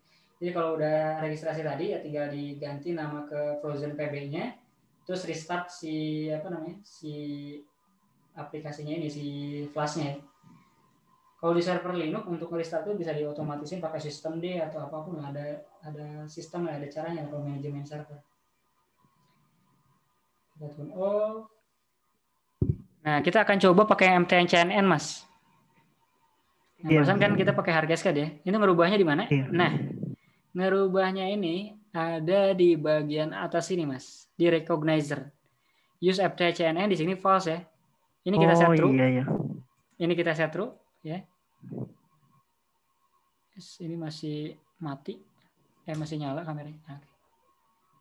Nah, ini use MTCNN jadi true. Ini sebenarnya di belakangnya ngapain? Kenapa harus ada flag ini? Kita buka yang recognizer ya. Recognizer ini kan ada di core service, terus yang di file face recognition ini kan. Jadi ada use MTCNN. Nah, di sini ada conditional. Kalau use MTCNN, nah dia nge-create face cascade-nya dari objek MTCNN, bukan dari hard cascade yang XML. Nah, jadi walaupun namanya face cascade juga ya. Iya, Mas. Nah, terus di bagian prediksi wajah, nah dia ada juga ngecek juga nih. Kalau use MTCNN ya udah dia ngedeteksi wajahnya pakai detect face yang MTCNN kan. Metodenya kayak MTCNN kan tinggal detector.detect face gitu kan, gambarnya apa. Tapi kalau yang yang si hard cascade kan harus face cascade.detect multiscale kan. Iya, Mas. Nah, ini kayaknya bukan detektor deh. Bukan detektor, ada kesalahan nih mas. Face cascade juga nih. Kalau detektor harusnya dia nanti nggak bisa. Ini nanti saya push update-nya ya. Oke. Nah ini ada yang miss di sini. Harusnya bukan detektor karena kan kalau di kelas ini harusnya pakai self ya. Nah, self cascade. Iya. Karena kan di sini kita masukinnya bukan ke objek namanya detektor tapi ke self.face cascade gitu kan. Sehingga pas mau ngepredik juga kita panggilnya self.face cascade. Nah, detect face. Di sini ada objek face, tapi di sini saya harus rombak strukturnya biar sama kayak si hard cascade. Karena kan kalau si MTCNN itu kan ada key point-nya ya. Iya. Yang XCWH-nya ada di key yang box gitu. Makanya saya keluarin yang box-nya aja, yang lainnya saya hilangin. Dan saya struktur ulang jadi list biasa. Biar output-nya sama seperti faces-nya punya si detect multiscale hard cascade gitu ya. Iya, Mas. Ini saya restart. Dan satu catatan lagi, Mas, untuk yang apa namanya? Yang kode ke-6 ini saya juga kurang paham kenapa. Nyari literatur beberapa bilang katanya memang nggak bisa support debug through, ya. Jadi pas di run ini jangan di set debug through ya kalau yang bagian 6. Ini Oh karena gitu. dia bilang ada masalah apa ya? Gara-gara nggak bisa running thread mode debug gitu ya. Nah, karena kan kalau si socket IO ini kan asinkronus, dia pakai thread disebutnya itu kalau teknisnya itu event let gitu ya. Save thread coroutine disebutnya itu event let untuk ngerunning task di background. Kalau debugnya true, dia bakal fail melakukan emit gitu. Nah, ini saya kebukti kalau saya true-in, emitnya itu malah nggak keluar gitu. Saya juga heran cari-cari kenapa. Tapi Gitu. pas debug true-nya dimatiin baru mau. Tapi ini cuma di bagian 6 aja yang pas kita udah attach dengan transfer learning ya. Iya, Karena iya. kan di bagian transfer learning udah ngobrol sama Keras dan lain sebagainya. Nah, masalahnya adalah Keras ini defaultnya tuh dia nggak thread safe gitu ya. Jadi makanya ditambah debug true ya makin ngaco gitu nanti emitnya. Kayak ke delay gitu emitnya tuh. Proses udah selesai baru dia emitnya ngirim-ngirimin gitu ya. Makanya ini amannya ya udah nggak apa-apa, debug true-nya kita matiin. Jadi kalau ada changes kayak tadi itu nggak langsung seamless langsung ke update ya, kita perlu cancel kayak begini, terus kita running ulang. Biasanya kan kita ada changes, kita save, dia nge-restart sendiri kan, kalau debugnya Iya. true. Nah ini kalau karena alasan barusan, ya mau nggak mau di yang project 6 tuh seperti itu mas. Gitu. Kita tunggu sampai dia ke load. Salah. Ini tadi harusnya kita set true dulu, udah belum ya? Oh udah ya. Sudah. Ini akan pakai MTCNN. It's not defined. MTCNN is not defined. Kita cek bentar ke face recognition. MTCNN. Apa belum diimport? MTCNN. Harusnya from MTCNN import MTCNN apa ya? Kita cek di dokumentasinya, saya agak lupa. MTCNN.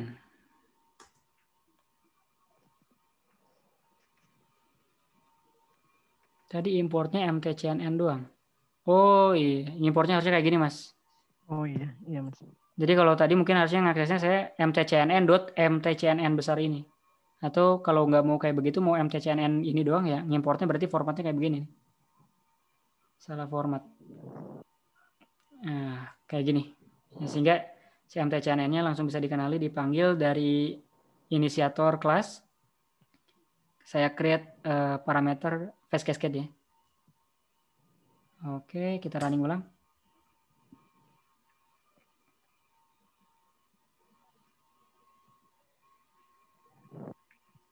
Mas itu live streamingnya kan tetap pakai kamera eksternal bisa ya? Bisa kalau yang untuk live streaming. Jadi Iya. nanti kalaupun masnya punya RSTP gitu ya, IP kamera juga malah bisa juga. Iya. Nah ini kamera SRC-nya tinggal ubah aja, kalau 0 ya berarti yang attach ke komputer atau ke server gitu ya. Tapi kalau kameranya itu IP kamera atau yang punya protokol RTSTP atau MJPG stream, tinggal masukin aja di sini RTSP atau MJPG bla bla bla yang pernah saya demoin waktu pas awal-awal ya. Iya mas, Nah, paham. tinggal ubah dari kamera SRC ini nih. Kalau Iya. 0 ini berarti untuk default yang attach ke server ya. Oke, itu udah running. Kita cek di browser. Ini kita klik di home. Harusnya sekarang ini udah pakai MTCNN.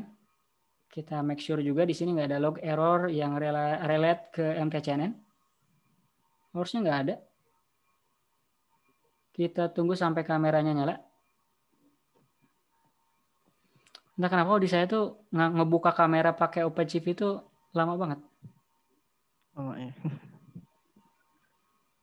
Mati kameranya, kenapa nih? IMG is not defined. Ada yang IMG is not defined. Oh, bukan IMG, harusnya frame. Ini mungkin gara-gara ngopi tadi dari apa? Ngopi dari dokumentasinya doang tanpa dilihat, ini kan bukan IMG ya. Iya mas. Nah, semoga nih last error. dan kita bisa tes. Karena ini udah 9.42 ya, Mas. Iya. Gak apa-apa lah, pertemuan terakhir ya. Iya, Mas. Besok masuk kerja atau gimana, Mas? Besok masih libur sih, cuman Selasa Udah masuk ya? Iya.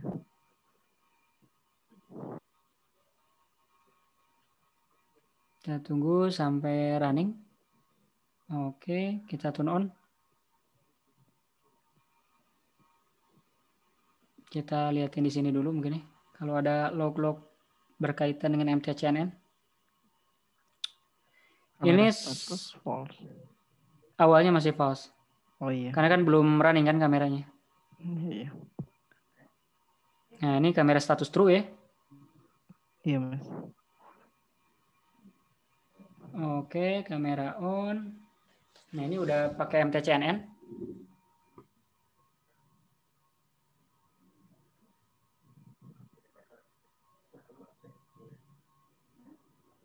Nah, miring masih bisa kedeteksi ya.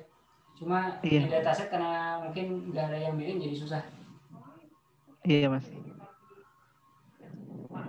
Mungkin tingkat confidence-nya di bawah 70% kali ya. Makanya NA ya. Iya, bisa jadi seperti itu. Jadi ini lebih patah-patah ya.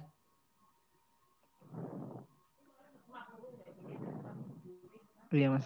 Kurang lebih seperti itu. Tapi nggak ke itu ya. Oh, karena kurang dari 5 frame ya.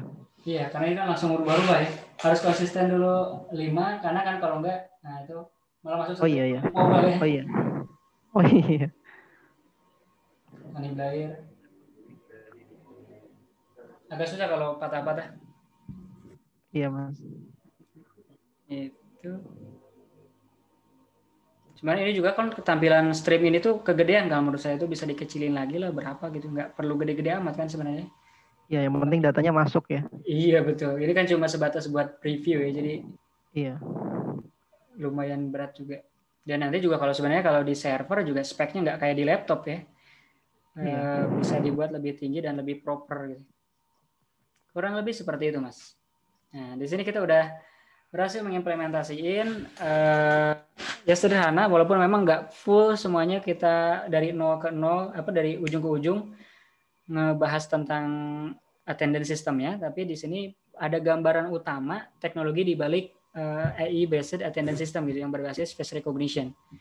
Gitu. Jadi selama 11 pertemuan kemarin kita udah bahas semua dari level dasarnya terkait face recognition teknologi itu seperti apa, walaupun memang tidak detail ya. Karena kalau untuk detail ya itu mungkin kita bahas di sendiri lah ya. Ini untuk benar-benar kita fokusin, ada beberapa hal yang kita ambil dari deep learning, dari machine learning, idenya seperti apa kita terapin untuk face recognition gitu. Nah, ada pertanyaan lagi, Mas? Belum sih, Mas.